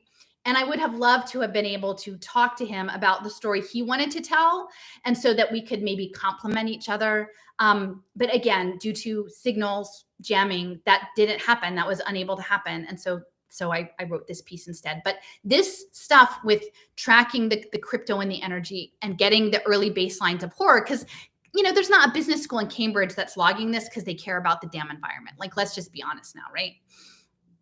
So I said the logic of social impact finance requires a terrible baseline so that any improvement moving forward would count as an easy win. I believe that this is the reason that the folks at Cambridge are collecting data in such granular detail now when the energy requirements are so high, because anyone who understands the game properly would plan ahead so that they could leverage those numbers later. None of the players are preparing to jettison Web3 due to the fact that it's an abomination to natural life. Rather, they are crafting data narratives that can be used to legitimize the creation of markets in alternative energy, acceptance of novel engineered biomaterials that will open the door to new forms of quantum communication, or quantum computation. So this is the problem reaction solution to get the pay for success, to do the transition, to legitimize the nuclear and the new sort of bio-nano synthetic biology systems that they're going to call alternative energy. And again, I'm just going to reinforce, like, Robert F. Kennedy Jr. is a central player in that alternative energy space, or it has been for very, very many years. These people are not questioning Web3. They're not questioning living in the CIA panopticon. They're simply creating a new financial apparatus to profit from it in like the next 7 to 10 year time horizon. Okay, so the next phase, as I see it, of mining will be detailed analysis of molecular components of living organisms in ecosystems. Now, I'm asking you to think about what I just said. The next phase of mining will be detailed analyses of molecular components of living organisms in ecosystems. So we have to, this is all fractal and it's matters of scale, like through the universe. And we need to, I'm not saying that the old form of mining is immediately going away. Like, sure, mountaintop removal, the harm will continue. I'm not trying to say that there's some sort of immediate shift to this harm and it's going to go to this new version, but we are in this transition, this phase transition. And so the next area of getting profit is information and data. So we're actually zooming into the molecule. So instead of looking at a whole mountain and saying, I'm going to get that, their value extraction is in the simulation and in the biocomputation. So what they're looking for is bioprospecting at the molecular level. And a lot of this is being carried out through taxonomies, which is how you categorize living things, and chemotaxonomy, which is how you quantify living things down to their chemical basis, because you're looking for bits and parts that you can put together in these crazy puzzles to make weird hopeful monsters is literally like what they're developing. And we have to get our head around that new level of extractivism, because it's also computational, because ultimately they may not actually take the tree or take the plant or take the microbe or take the lemur, but they may take a tiny bit of it and then create a simulation and generate their data from the simulation to create these abominations in simulated worlds. So they'll say that they're protecting, like doing carbon sequestration. They'll say that they're preserving the environment in these refuges, but they're going around and they're collecting all the molecules so that they can create the parity version. And I think that's what we have to understand that is coming next. And so as I've been looking at, again, in the work we're doing in radiological ecology and the economic systems tied to like nature-backed currencies, they're going out and they're going to survey everything, right? Because they want credit for saving it. They want credit for, like, take a certain quadrant of the rainforest and literally get every single bit of life that occupies that as much as they can at the tiniest molecular level to leverage that as data in the simulation, and call themselves green and cause themselves like heroes to the environmental movement. And it's an abomination, and we have to understand it as that. And the sad thing is that they're going to set this up with like blockchain, and they're going to link it to indigenous people, and they're going to give them a percentage of it. And so they're implicating everyone in the web, right? We're not saying we're not living in Web3. We're just simply saying we're telling ourselves a story that the Web3 that we live in is somehow benevolent and not run by like monsters, you know?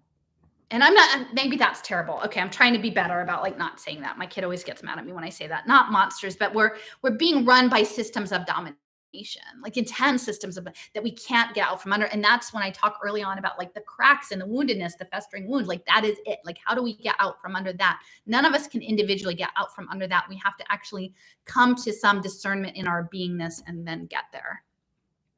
Okay, so are you? I'm just going to see if y'all are still there. You're still there. Okay.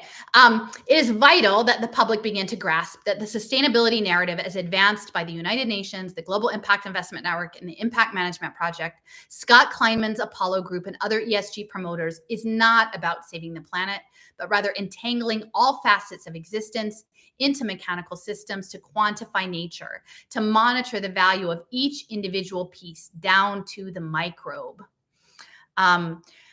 The larger, down to the microbe, to the larger system, to engineer life from the position of full spectrum dominance, and using risk analytics, gamble on innumerable combinations of possible outcomes beyond anything the human mind could ever hold. And this is a dark, dark art masquerading as salvation. And that's where I'm talking about here. It's dark arts, this stuff. And we must be strong of heart and clear of head so as not to wander into the wrong story. Because if we unthinkingly follow the crumbs being dropped, it will be game over for natural life. And this is what I am trying to do, is to try to, sorry, I'm so tired of sitting here. I'm trying to keep us from wandering into the wrong story.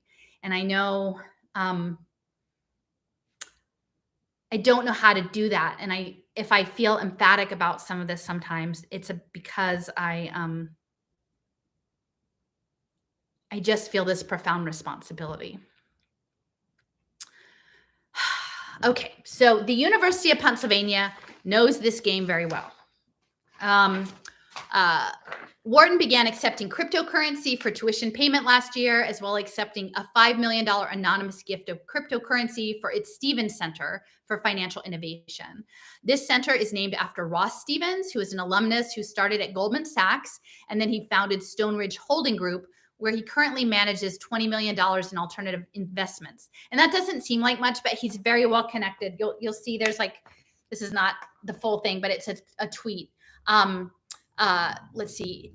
He's well connected in the Bitcoin space, presenting with Michael Saylor of MicroStrategy last February. And I know that this is someone that both Leo and Roll has tracked very closely, Michael Saylor and his ties to Bitcoin. And again, I think once you understand, when they talk about Bitcoin as an emergent superorganism on the blockchain, that is what connects to the cycles and the holographic reality. Is what we're dealing with is an energetic system. And you can see that in the lightning, right? Like they've got the lightning, they've got the laser eyes. It is an energetic system where currency is current.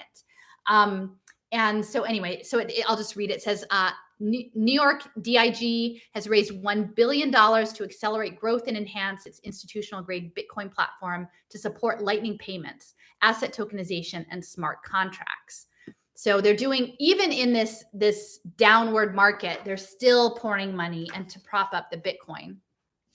As founder and board chair of the New York Digital Investment Group, NYDIG, Stevens held $6 billion in Bitcoin early last year, and even with losses, those holdings are now around $7 billion, with new infusions of capital continuously flowing into the organization.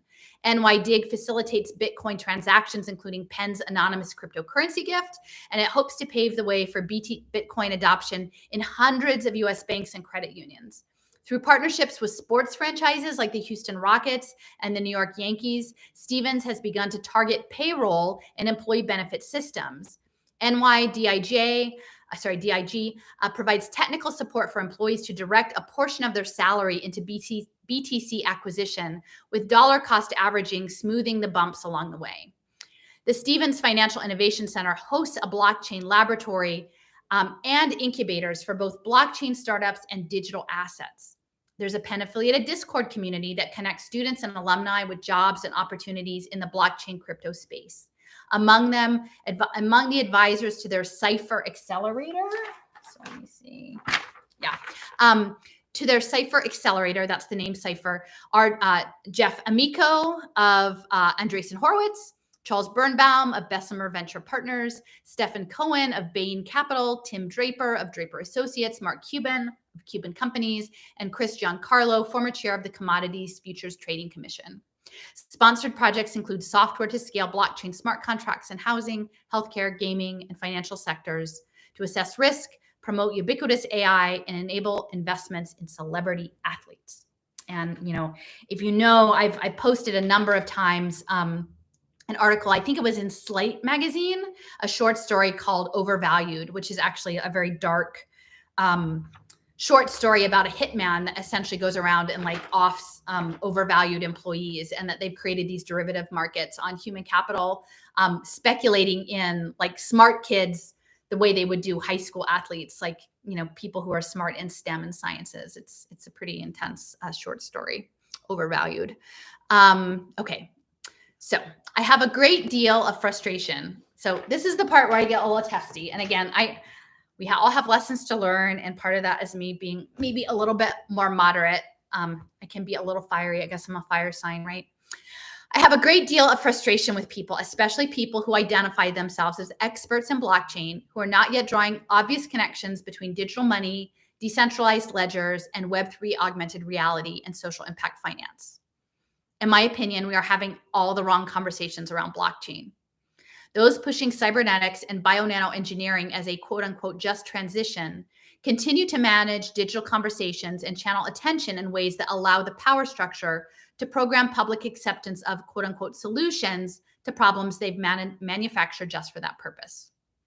I saw it first in education space, and eventually I realized that most of the activist leaders of the faux movement against standardized testing and predatory data collection were actually there to sound the alarm about children's hacked personal information and drive us into the blockchain, where transcripts integrated with community school medical records and social support services would jumpstart a future of remote haptic labor based on ruthless competition among competency-based skill badge holders around the globe. Very few were willing to point to people like Diane Ravitch, whose son Joe invested in that technology through Rain Group, that's Parchment, or Lainey Hameson, whose husband is a prominent climate scientist at Princeton, and say that their actions didn't add up. Their cultivated ignorance of what was really happening after years of evidence was presented showed what side they were really on. And that's part of the reason I spent the time at the beginning to talk about my journey as someone who does have an advanced degree, who was trained within these systems, and talk about you can be gutted and not even know it. The level of disconnect especially within people who are ostensibly educated within the system is profound. And that's exactly how it is needed to be. But I would say in the space, like before I left Twitter, like I could see the controlled conversations, right? The conversations were around like fraud in crypto. They were around maybe hacks in crypto. They were around the energy requirements in crypto. They were around, you know, NFTs and like bad associations with people pushing NFTs and celebrity culture and the crassness of it. And all of those things are very true. Those are things you could all talk about, but there was very little discussion, like robust discussion, linking things that we're trying to talk about, like on our discourse page, looking at digital identity, biophysics, derivatives markets, prediction markets, and literally through these technologies, like manage living systems in these cybernetic spaces in structural ways, not just like individual one-off cases. And so that to me, like that is our task right now. Like, I don't know, maybe, I mean, you're welcome to disagree with me. You're welcome to say, Allison, we don't think the focus should be cyber physical systems and AI and nanotechnology and derivatives markets and whatever. And you're entitled to that. Like, I'm not, the most frustrating thing with me in the space sometimes has been like where people tell me I'm not entitled to feel how I feel. So you're entitled to feel how you feel. But I would say if you trust me, you trust the work that I do, you don't really quite understand it all, but you think I'm onto something, that you feel like I'm an authentic person, let's all try to figure it out and let's try to push the needle, right? If you want to see more articles explaining tokenomics and consensus and cyber physical systems and ESG investing outside the ideological, like polarized ideological context, like let's push for that on many platforms, because certainly have no intention of being, you know, still just one of a handful of people doing this work. And there are more, and I'm very grateful, you know, for the work that Leo has been doing too. So, and, you know, and Lynn, and there are people that I don't even know about, like my friend in Tokyo, like had been doing a presentation actually there. And so there are seeds being scattered that we don't even know about. Right. But that's to me, the next charge is how do we articulate this next set of the cyber physical pieces with the nanotechnology pieces, because it all sounds so far-fetched and unbelievable unless you actually look at the papers. We have to get people's attention on that. Okay, so Wharton's social impact initiatives began with the Social Entrepreneurship MBA in 2011, and it morphed into an integrated ESG initiative that includes a climate center, impact investing research lab, political risk and identity lab, and a center for governance and business ethics in the summer of 2022. So they've got it all integrated now, and risk is central, and that's something that we're going to talk about on Thursday about the parametric insurance policies. For the past decade, future leaders in data-driven impact have been groomed through academic coursework and hands-on projects, like the Wharton Impact Investment Partners Fund and Training Network that is run in coordination with representatives from Ronald Cohen's Bridges Ventures, Bank of America, Goldman Sachs, and Merrill Lynch. Years after having completed my master's at Penn and immersing myself in independent research, it really started to dawn on me that many departments, particularly graduate programs and affiliated research institutes, really seem to, knowingly or not, be upholding the interests of Wharton Business School. I saw it in the Graduate School of Education with its emphasis on educational technology. I saw it in the Positive Psychology program where Martin Seligman and Angela Duckworth would feed markets around mental health and well-being. I saw it in the approach to public policy at the Fels Institute of Government and Actionable Intelligence for Social Policy. The alignment with impact investing was on full display September 13th, 2019 in Irvine Auditorium when I attended a day-long conference, Designing a Green New Deal, that featured Naomi Klein as the keynote. And that is how I knew who she was before our face-off in 2020. That first panel presentation that day was literally mining the New Deal legacy. And my former friend Tim Scott's piece about disrupting the myth of Franklin D. Roosevelt in the age of Trump, Sanders, and Clinton is really important in why the New Deal isn't all that. Like, there are complexities. There are ways in which the New Deal was clearly setting up the cybernetic system and the Green New Deal. That event was co-hosted by the McCarg Center of the Weitzman School of Design and Penn Praxis, the University of Pennsylvania Population Studies Center. So again, that's the Malthusianism, the Social Spatial Climate Collaborative, that's the socio-technical aspect, and the Buell Center for American Architecture, that's the built environment, and the Pew Center for Arts and Heritage. And Pew is really central in the impact finance space. Sure, at the time, I didn't understand the way in which blockchain would interface with cyber-physical systems to train machines in the finer points of being human, but I did understand the game and UPenn's place in it. And I spent that day chasing down as many speakers as I could to try and get the point across that data-driven sustainability would not be a just transition or a digital utopia, but rather an open-air prison where all the worst aspects of militarized finance would be amplified beyond our ability to comprehend it. And none of the experts, they had no interest in hearing from a person like me who was just in the lobby, who clearly wasn't there to help them up the career ladder. And even the co-eds who were tabling environmental causes and progressive books from small publishing houses, well, they were too jaded or distracted to really listen to me. And after that conference, I wrote 2 blog posts, Sustainability for Financiers, What Climate Marchers Need to Know About the UN Sustainable Development Goals. And that was followed by 2 Paths Diverge, Follow the Red One, which was about the red deal that was connected with Nick Estes. And at that point, I still thought that an Indigenous-centered approach could be authentic. But over time, I understood that Nick Estes, as wonderful as his book, Our History is the Future, which is super important, is that he was in no position to face off against the Global Impact Investment Network and the Impact Management Project. The stories, the polarizing stories, are needed to maintain the trajectory as we spin into the vortex of molten salt reactor promises of radioisotope anti-aging protocols. We need the stories, and we need the spectacle, and we need the performances to reassure us that we have what it takes to get through one more day, one more week, one more year, in a world of crumbling foundations that threaten to topple us into the digital abyss. And I saw it that day in all the faces, because they were acting their parts even as I was acting mine. And I was the gadfly to Franklin's legacy in a city that wraps itself in brotherly love, even as it kicks the most vulnerable people to the curb. And story is one of Zane Griffith Talley Cooper's skills. Described in a recent Silicon Icarus article as a PhD candidate at the University of Pennsylvania's Annenberg School of Communication, he is a consulting researcher at the McHarg Center, which was one of the hosts of the 2019 Green New Deal event. And his Annenberg Center bio notes that he's one of 7 contributors who is working on the thematic development of the internationalist Green New Deal. So, and then I have a screenshot. I think Royal was mad at me for having a screenshot, but that's what Twitter's for. When you're on Twitter, it's public. So essentially, he was just saying, I wasn't very aware of Greenland's significance in the data economy until I came across the work of Zane G.T. Cooper, who I interviewed for part 1 of this series. I think it's important for those who follow this topic to keep an eye on events there. And yeah, like, no, Greenland was totally important. Like, and there's probably a number of different stories that you could tell about what was happening in Greenland. And, you know, I think I was supposed to spend some time figuring out what Mr. Zane Griffith Talley Cooper was doing and how it fit into the larger Penn landscape that I've been continually revisiting since 2013, because they're so integral in what's happening in the city and my direct connection. So this is the Internationalist Green New Deal. The group says it's interested in redesigning the built environment to fight historical injustices and drive quality of life improvements.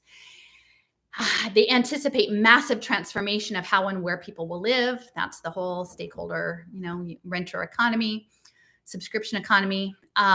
Their lens, they say, is one of racial capitalism, and they acknowledge that the infrastructure is an embodiment of hegemonic power at all levels, a contested space. And they pay lip service to the harm caused by the extractive practices in mining and energy, but there's no acknowledgement that their planned smart environments will exponentially increase the harm. And the end result will be an open-air, personalized prison. And they naively speak of a future of abundance where resources are redistributed, but refuse to discuss social impact finance, smart contract layers of e-government, globalization 4.0, platform labor, interspecies currency, giraffes and heart monitors to pay for their drone surveillance, which not coincidentally will encompass surveillance of communities in the rainforest too. They are chosen for their roles because they are happy to play dumb. And maybe that's mean of me to say, but it felt authentic.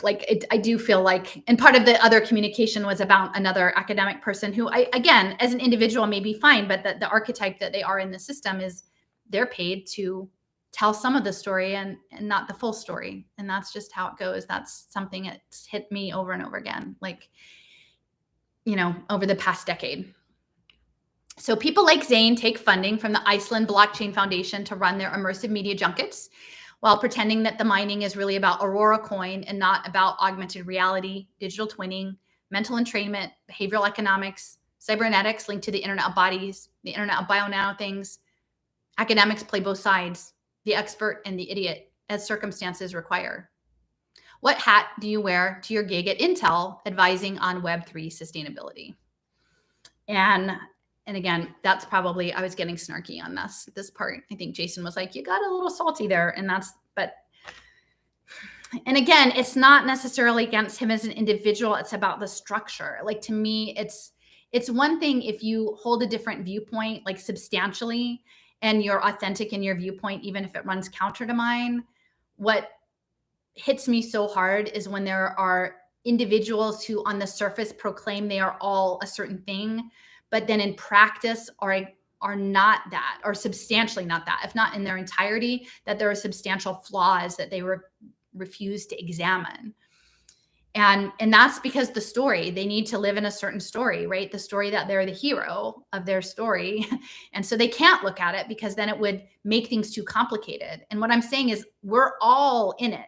Like, I'm not here to cast judgment on someone else because, yeah, I'm in it.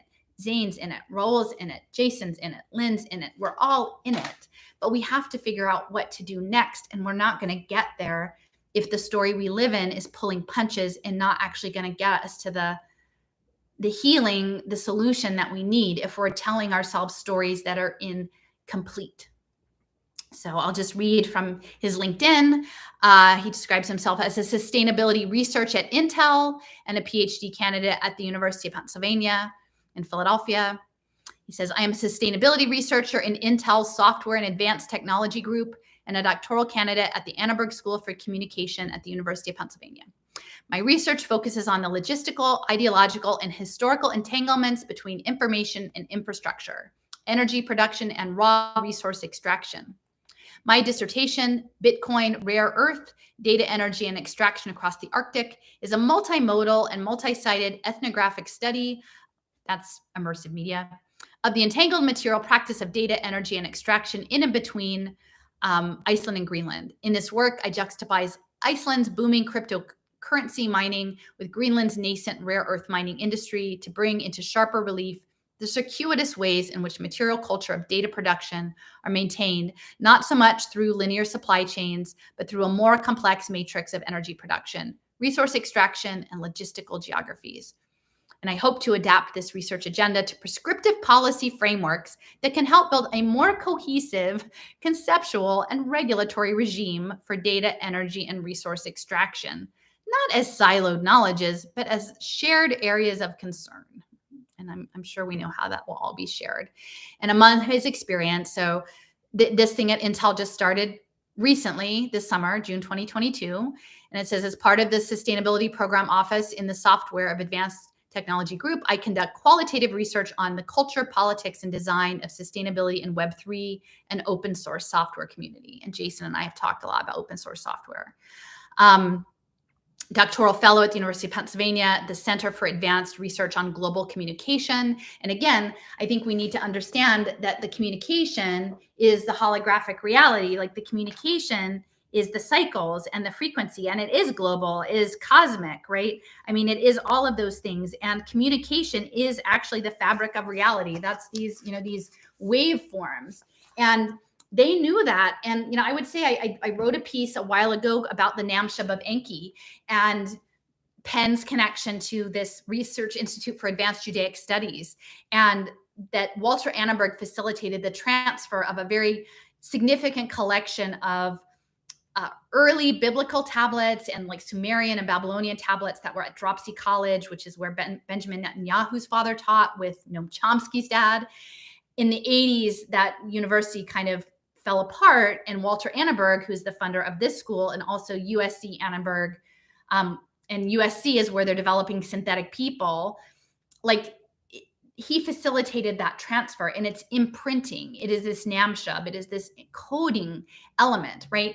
And so as you manage global communication, you manage reality. You literally, like, if you can put somebody in a story and make them live there, like, that's a tremendous point of control. And so we have to be very mindful of the stories that we choose to occupy and what that does on the holographic side, the power that we have in ourselves, in our consciousness and in our hearts, in our connectivity to one another, just like outside of these digital crazy things, to change reality, to make things right.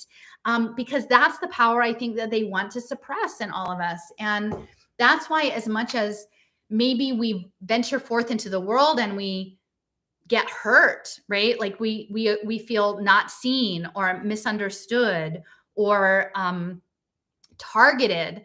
We can't shut down and just be an isolated node, because then we are managed. Then we are living in a story of dispossession, of disconnection, of harm. And that doesn't do any of us any good, because we have to be on our full power, I think, to get this. So yeah, like, we are dynamic and we are part of these waves. So they want to control that communication. There's the part about him being at the McCarg Center, that he's working on the International Green New Deal Atlas, and that, he's at this Annenberg Communication Center. And I say, and this again, I agree, this is snarky. You can say that I'm snarky here, but I was like, is this the same hat you wear when you're writing papers about supply chain management for e-waste, funded by a $200,000 Greening the Internet grant from the Internet Society Foundation? Because I suppose those supply chain systems are going to also have to be on blockchain. And yeah, that was a little bit snarky on my part, but that was, I don't have that picture, but there's a picture of from the IEEE on how blockchain can solve the growing e-waste problem. So like, that's like, this is part of my, and maybe this is triggering my frustration, is that, like, when I was doing all my education work, and I was so wet behind the ears, and I would go to these events and I would say, we're so lucky that in Philadelphia, we have all these universities, we have all these progressive minded universities. Like, they're really interested in this. We have Penn, and we have Temple, and we have Swarthmore and Bryn Mawr, and we have these Quaker schools, and we have Villanova, and like St. Joseph's, and all of these people who care about social justice issues, and we're going to have help to figure stuff out. And then what I realized is that the role of the academic isn't to actually be an activist or to try to solve the problem or to, like, call it out, but is a documentary. It is literally to talk to other academics and document things for posterity, not to intervene in them, not to say we don't want to live in Web3. And like, that was a hard lesson. That was a really hard lesson for me to learn, was that, like, the role of academics isn't to fix anything.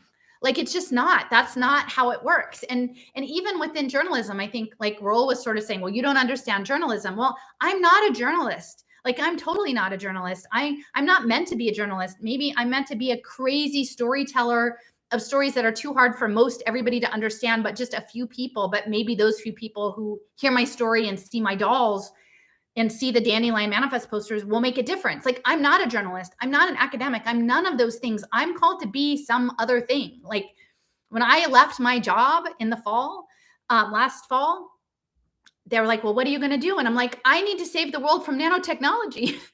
That's probably, I don't know if you guys are still there, but like, that probably seems kind of crazy for me to say that. Like, nobody even knows, like, nobody I was working with even knew what nanotechnology were or why it was a problem. Like, meanwhile, Penn, which one of our farm programs spun out of, like, they're going to be working on nanotechnology and soil sensors, right? This is, and nobody knows. And so, like, I'm this ambassador, but clearly I'm a flawed ambassador because I'm not doing it correctly, and I'm, like, losing people. Like, that's the thing that's hard, is I'm actually, even though I'm doing this and I'm really putting a lot of brain energy into going into these deep spaces and trying to knit stuff together, even though it's not as best as it could be. And then I find beautiful people like Eve who turn it into a graphic zine.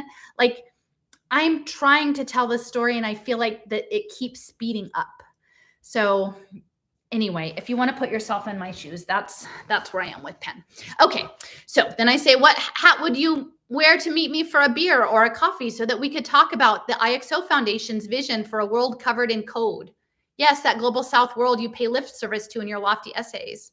Well, I'll never know, Zane, because you didn't reply to my email request to talk with you. And I asked him twice. I sent him the Namshub of Enki piece. The comfortable don't want to be discomfited. And it sickens me the degree to which so many people construct identities that end up being cardboard cutouts and they're no substance. If you all actually had any intention of living up to the lofty ideals we write about, you would want to know the things that I know. And you would stop spending your summers in Greenland and you will buckle down and do an ethnography of predatory philanthrocapitalism and synthetic biology and blockchain in your own damn backyard. But that's not how this game works, is it? It's just one big scam and repeat, right? And so it's like me taking my dolls like in January of 2021 in the snow and the Game of Life game board and doing an imprint there and trying to talk about it. I'm not qualified to do this. I have no credentials. I'm just making up shit as I go along. But I'm doing what I'm supposed to do. And clearly I am, because the universe wanted me to write this piece about nuclear energy and biophysics and frequency and impact finance. So this is a quote from their thematic construct that he was a part of. We believe that the political economies are what drive the design professions. This project will foreground the histories and contemporary realities of colonialism, imperialism, racial capitalism, and they manifest themselves in the built and natural environment. We're especially interested in the relationship between how and where design is deployed within these existing frameworks and how alternative anti-capitalist / imperialist / colonialist frameworks might restructure how and where our fields operate through an international Green New Deal. So that's like these AOC movies, right? That they're talking about, you know, smart cities. And they're not what they say they are. They're not. And we have to own up to they're not what they say they are. And they're fronting Indigenous people and the global South simply because those are the people who are going to be the primary targets for these pay for success deals. And the lip service they pay to them is going to just be that. It's going to be superficial, and it will be used to leverage them as impact media commodities. So the International Atlas came after the McHarg Center's 2100 project.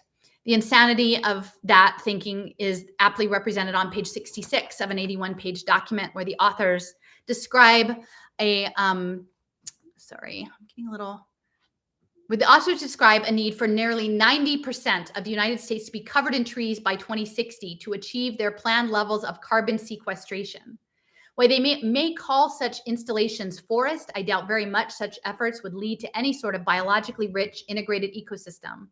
These are tree factories, and the idea that the government could impose such land use on private property or that millions upon millions of acres of prairie and desert would support billions of trees is ludicrous, if not outright treacherous, to the integrity of existing natural systems. Who are these regional engineers to play God anyway? Are they looking to exterminate all life in non-forest ecosystems? Because that's what it looks like to me. And this is the image of these trees. I'm just going to read off. This is the inset. 93 billion trees require land on which to grow. With 3.65 meters of spacing between trees, this would total 1,247,600 square kilometers, or 308,288,674 acres of forest, a footprint equivalent of 15% of the total land use area of the coterminous U.S. In 2017, 20% of U.S. land was forest, and this would need to increase to 15% by 2060 in order to sequester the carbon produced by the next 100 million. Sequestering carbon for the total 2060 population of 417 million would require 62% of the total land of the coterminous U.S. in addition to the current forest, for a total of 89.6% of the United States, which is just crazy because I spent some time in South Dakota in 2020, and it's a beautiful, like, I would never want that prairie to go away. I wouldn't want that. That's not being a good relative. Ian McHarg was a Scottish-born landscape architect, a leader in regional planning who popularized the concept of designing with nature. These days, that sentiment at UPenn could be rendered as some sort of bio-inspired material created by evolutionary algorithms that bear only a passing resemblance to the natural world. McHarg taught one of the most popular courses at UPenn in the 60s, Man and the Environment. His students led the first Earth Day celebration in Philadelphia in 1970, and he developed the first database for a national ecological inventory for the EPA in 1993. Today, the visualizations that McHarg pioneered are much more sophisticated. In fact, social impact investors and the United Nations are creating metrics to run financial markets in measurable behavior change, especially behavior change aligned with the narratives that make the Sustainable Development Goals come to life. And now the machines can watch us, and the artificial intelligence is getting better at responding, and they call it people analytics and neuromarketing, and they'll use it for our good health and economic well-being, wink, wink. And the folks over at Wharton are really good at it, and they have been since Eric Trist brought this over his Tavistock social ecology work, and Hassan Ozbekhan started up his system science, and it helped launch the Club of Rome. And in the digital simulations, once Web3 begins to scale, are we going to be a game changer? It's hard to say if the results will be so warped that navigating that reality will make us physically, psychically ill, or if the majority of people will be so numb that they won't even notice. If the latter, I guess the digitally engineered experience will simply be ramped up in intensity until they can get us to move in the direction they want. Cooper started out as a young filmmaker at the University of Colorado Boulder, and his CV lists him as co-founder, director, and editor at Kymatic Studios with offices in Denver and LA. He did some acting, including a 2008 appearance as a dancing scientist on an Applied Biosystems commercial selling Verity PCR systems. So this guy was actually in an ad for biotech PCR. And then I have an image of the ad that was being, the system that was being sold. And the video, you should go back on the actual thing and watch the video. In 2019, Cooper presented a piece of immersive media that he created to examine sensations relating his experience of infrastructure used for crypto mining in Iceland.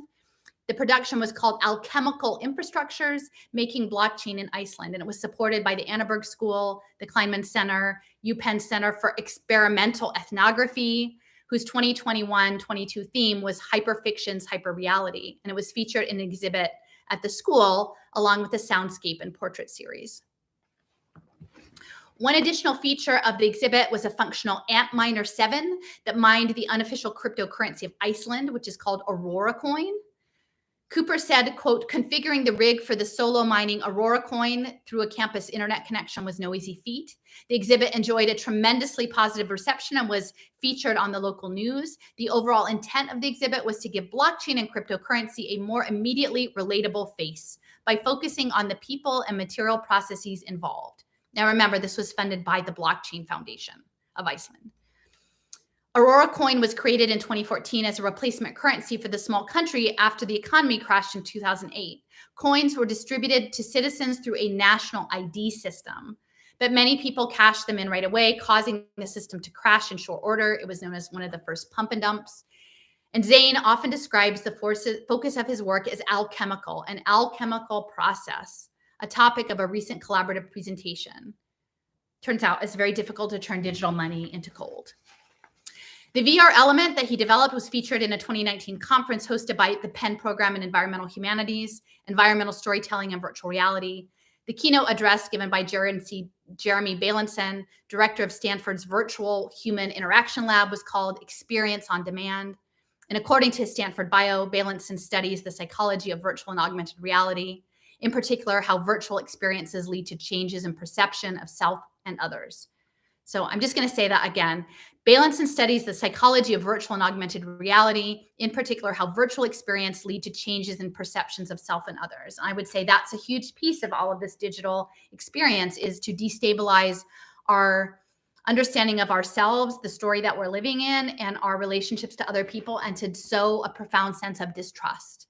And I think in addition to the problematic broken communication, that on both of our sides, there is a level of distrust that was there as this egregore that was hard to overcome because we couldn't actually meet and see each other and have a beer or a coffee or go for a walk and like be grounded in each other's realness. That's the problem of these online systems.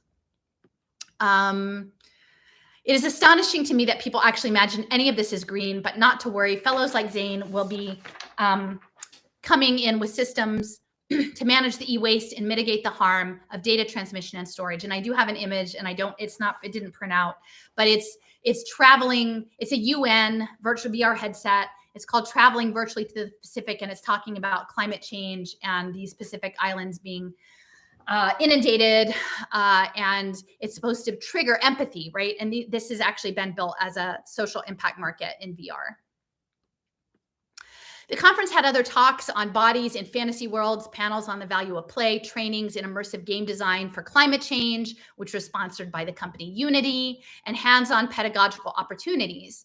Cooper joined Sarah Cameron Sunday, a performance artist who was working with concepts of deep time and water, which is really interesting because of some stuff staffers and I are working on, to discuss invisible elements. The frustration for me lies in the fact that all of these very well-educated people are legitimizing this technology designed to usher in programmable digital life without even recognizing its origins in military behavioral psychology. Because you would think, being on Penn's campus with Martin Guantanamo learned helplessness Seligman, that it might trigger some measure of discernment. But for goodness sake, even the humanities folks and the environmentalists have all fallen into line without a peep, because money talks, I guess. Among the references on his CV are a UPenn professor of digital culture and technological activism, the dean of Northwestern University in Qatar, who specializes in evidence-based multimodal storytelling centering the global South, an anthropologist examining spatial epistemologies and mediated sensation. It's like that crazy Bernal book, Brain in a Cylinder with the haptic crustacean equipment. A Canadian communications professor who's the PI, principal investigator on a project on DNA data storage, and a fellow with Data for Progress focused on low carbon public housing, right? And that's the thing. It's these wraparound services that are going to go for smart, sustainable housing, and it's going to be integrated with all of this computing and photonics and optics that are really going to mess up the way we're supposed to naturally interface. Unfortunately for me, I really suck in that regard, and I have, I do suck in that regard. So low carbon housing policy. So we can see in this group the importance of narrative, how it is structured, how it is delivered, how it is stored. We want our stories to empower us and make us feel like our better selves. But unfortunately for me, I really suck in that regard. And I've never been able to remember the spoonful of sugar approach because it is not my nature. And I will own that. I feel I provided a pretty good tour of the University of Pennsylvania. I hope that you have gained an understanding of how I see things. cagey financiers, delusional do-gooders, crafty policymakers, ambitious scientists, and digital storytellers, each of whom is living in their own drama, where they hope to be the hero. So why have I taken you down this winding path? Well, I wanted to let you know that Zane Griffith Talley Cooper is the reason that I chose to separate myself from Silicon Icarus. I had had some communication failures with Roel the previous month. When I saw his story highlighting Cooper's work in Greenland, my heart dropped. Not because it wasn't well-written piece or that rare earth mineral mining wasn't a concern, but I knew that the Annenberg School of Communication, created by Sir Walter Annenberg, Nixon's ambassador to England and heir to the daily racing form TV guide fortune, was actually a mouthpiece for social impact propaganda because I'd written about it in 2018, including a push for blockchain media and sham social justice. And I sent that to Raul, the link to the article. It's called Don't Let the Impact Investors Capture Nonprofit Activist Media, specifically around Annenberg, a week or so prior to the article, his article about Greenland and mining coming out. And so I asked if we could have a conversation about Cooper because the nature of his inclusion in the piece didn't make sense to me. And there is, like, it was prominently featured, the conversation, and then there was a line at the end that described him as the PhD student, but not any of the other parts.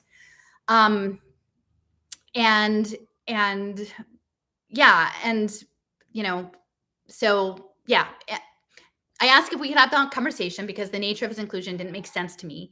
And nor did the shout out given to him on Twitter, because Roel doesn't normally shout people out on Twitter. And I was pretty much in sync with that.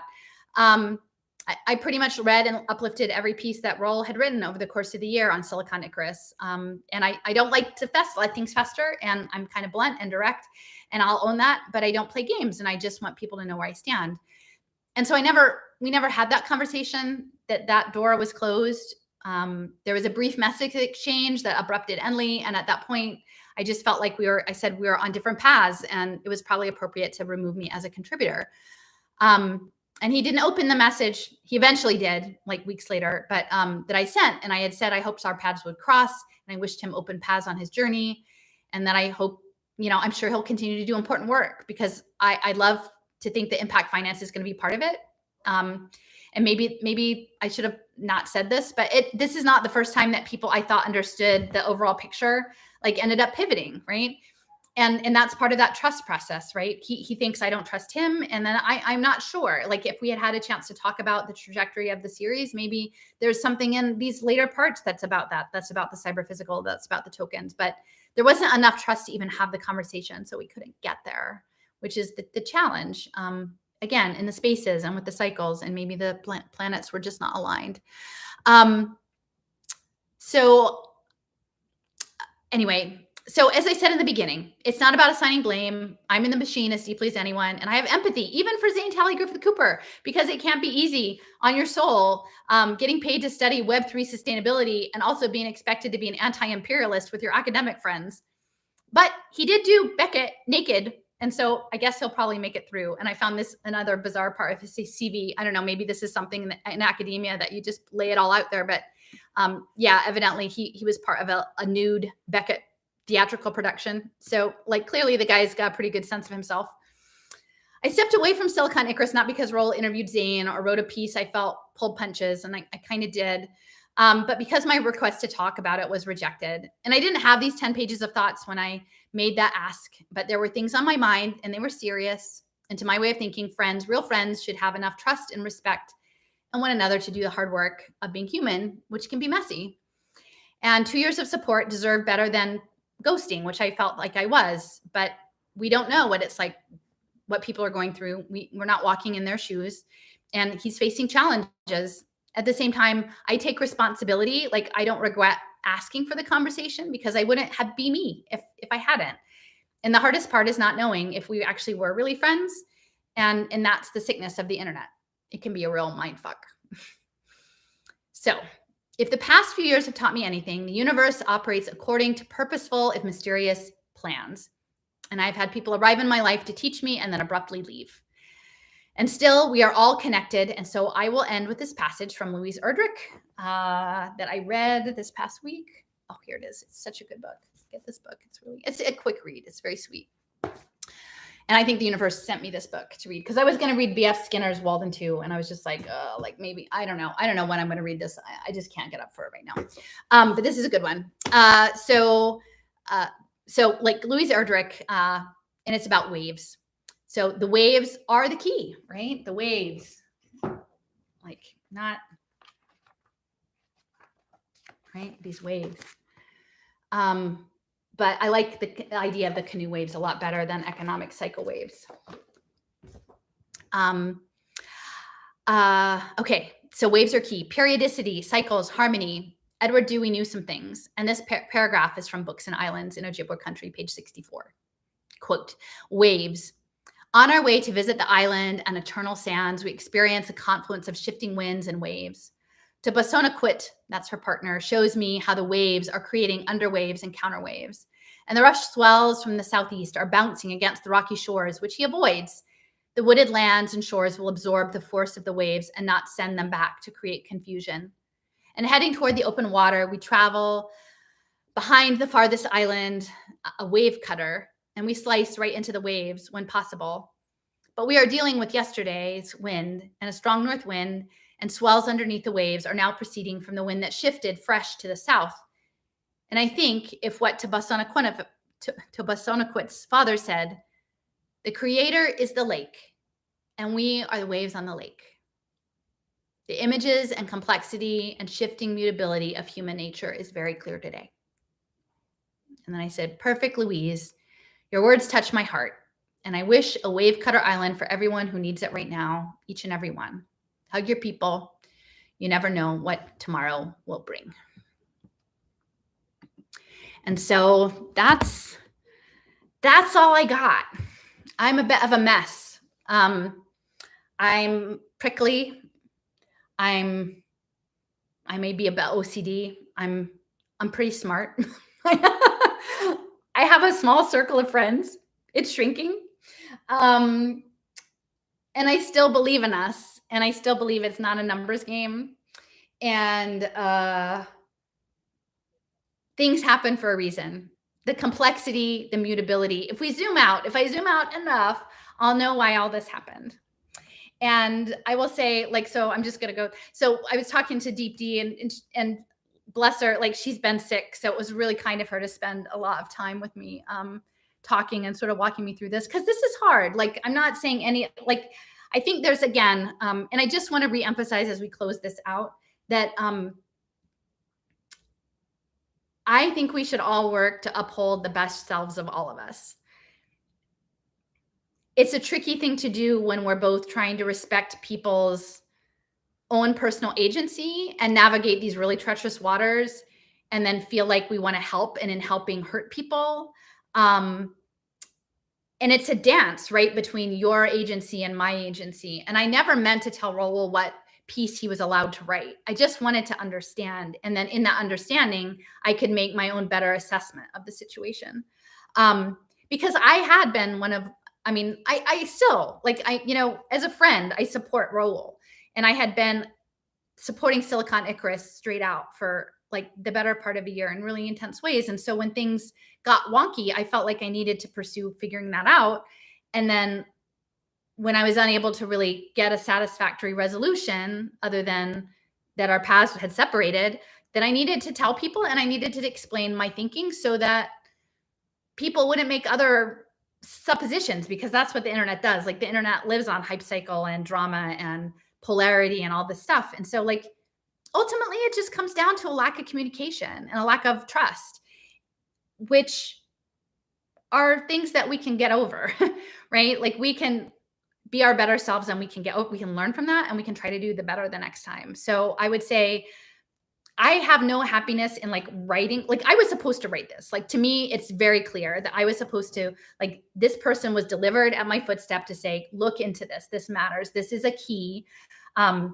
Zane Griffith Talley Cooper is a key that is standing in front of this whole constellation of other things that he's not even aware of. He's totally not even aware of, like, what all these things are. And he's not going to be incentivized to look, but there's this whole constellation of things that once this key is unlocked, you need to look at, because this is going to be important moving forward.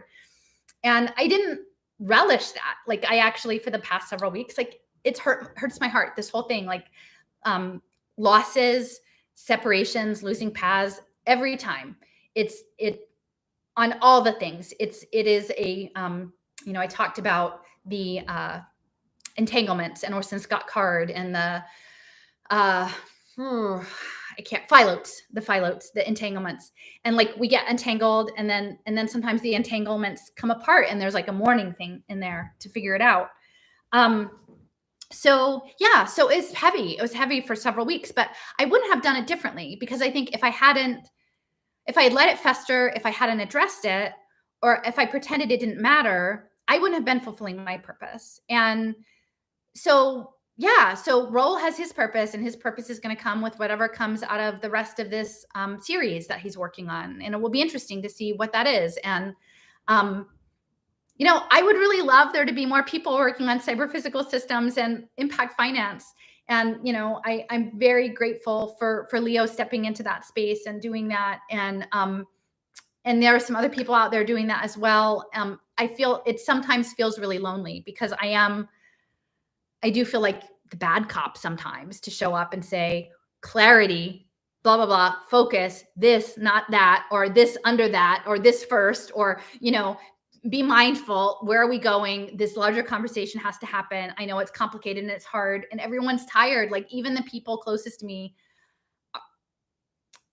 are not able to put time and attention into the stories I'm trying to tell. And I'm like, guys, they are important. I'm not saying this because, like, I'm not even saying I'm presenting it in the best way, but they're really important. Like, they're central, and I need help to pull it out and to, like, form it better. Like, I need that. I'm not, as much as I do this by myself, I need that connection. And so continue to support Silicon Icarus. Let's continue to uplift each other. Let's continue to both seek clarity, to try to put ourselves in other people's shoes, to try to not have hard stops, to try to be open to a more energetic transmutation of an authentic kind, and learn from these experiences. And in that, so I was talking to Deep D, and she was saying, Allison, she's in Goa, India, and she's like, women of a certain age, like once we're done with the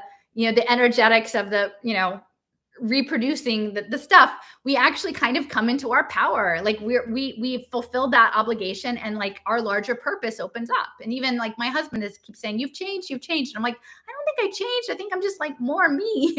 I'm more intensely me. And it's a lot. Like imagine, poor guy, like it's a lot to hold, that be around with me, constantly tapping on the shoulder saying, do you want to know about radioactive isotopes? Do you want to know about like nuclear submarines? Do you want to know about these things? I'm not easy. And she said, but like the feminine is this flow, is this divine flow, and that's why all the stuff we're researching, like stuff is about water pipelines and dams and containing it. It's containing the flow and killing the dynamic, like energetics of life. Like the female is the flow, and like within the Kundalini energetic space, like the male, female, and not in an erotic way, in a creative way. The water is the flow and the energy and the purpose. And then, but if you don't have embankments, if there's not a place to hold the water in an embrace so that the water can fulfill its purpose, everything falls apart. You get flooding, it meanders, it's not good, it's undermined. And so I think what I like, part of like my reflection on this is that people have showed up to me who are very smart and very intelligent and very curious and interesting, and want to talk to me, with me, think about these things with me for a time. And often it's been these three men, right? And all of whom had made great contributions to my understanding of things. And I think I come at it and I go, oh, great, someone to think about. But the flow it's a feminine flow, like it. And so as much as that engagement is interesting and exciting in the moment of figuring things out, like the power of the holding of the work that I have to do, like that's my husband's work, and he doesn't understand me.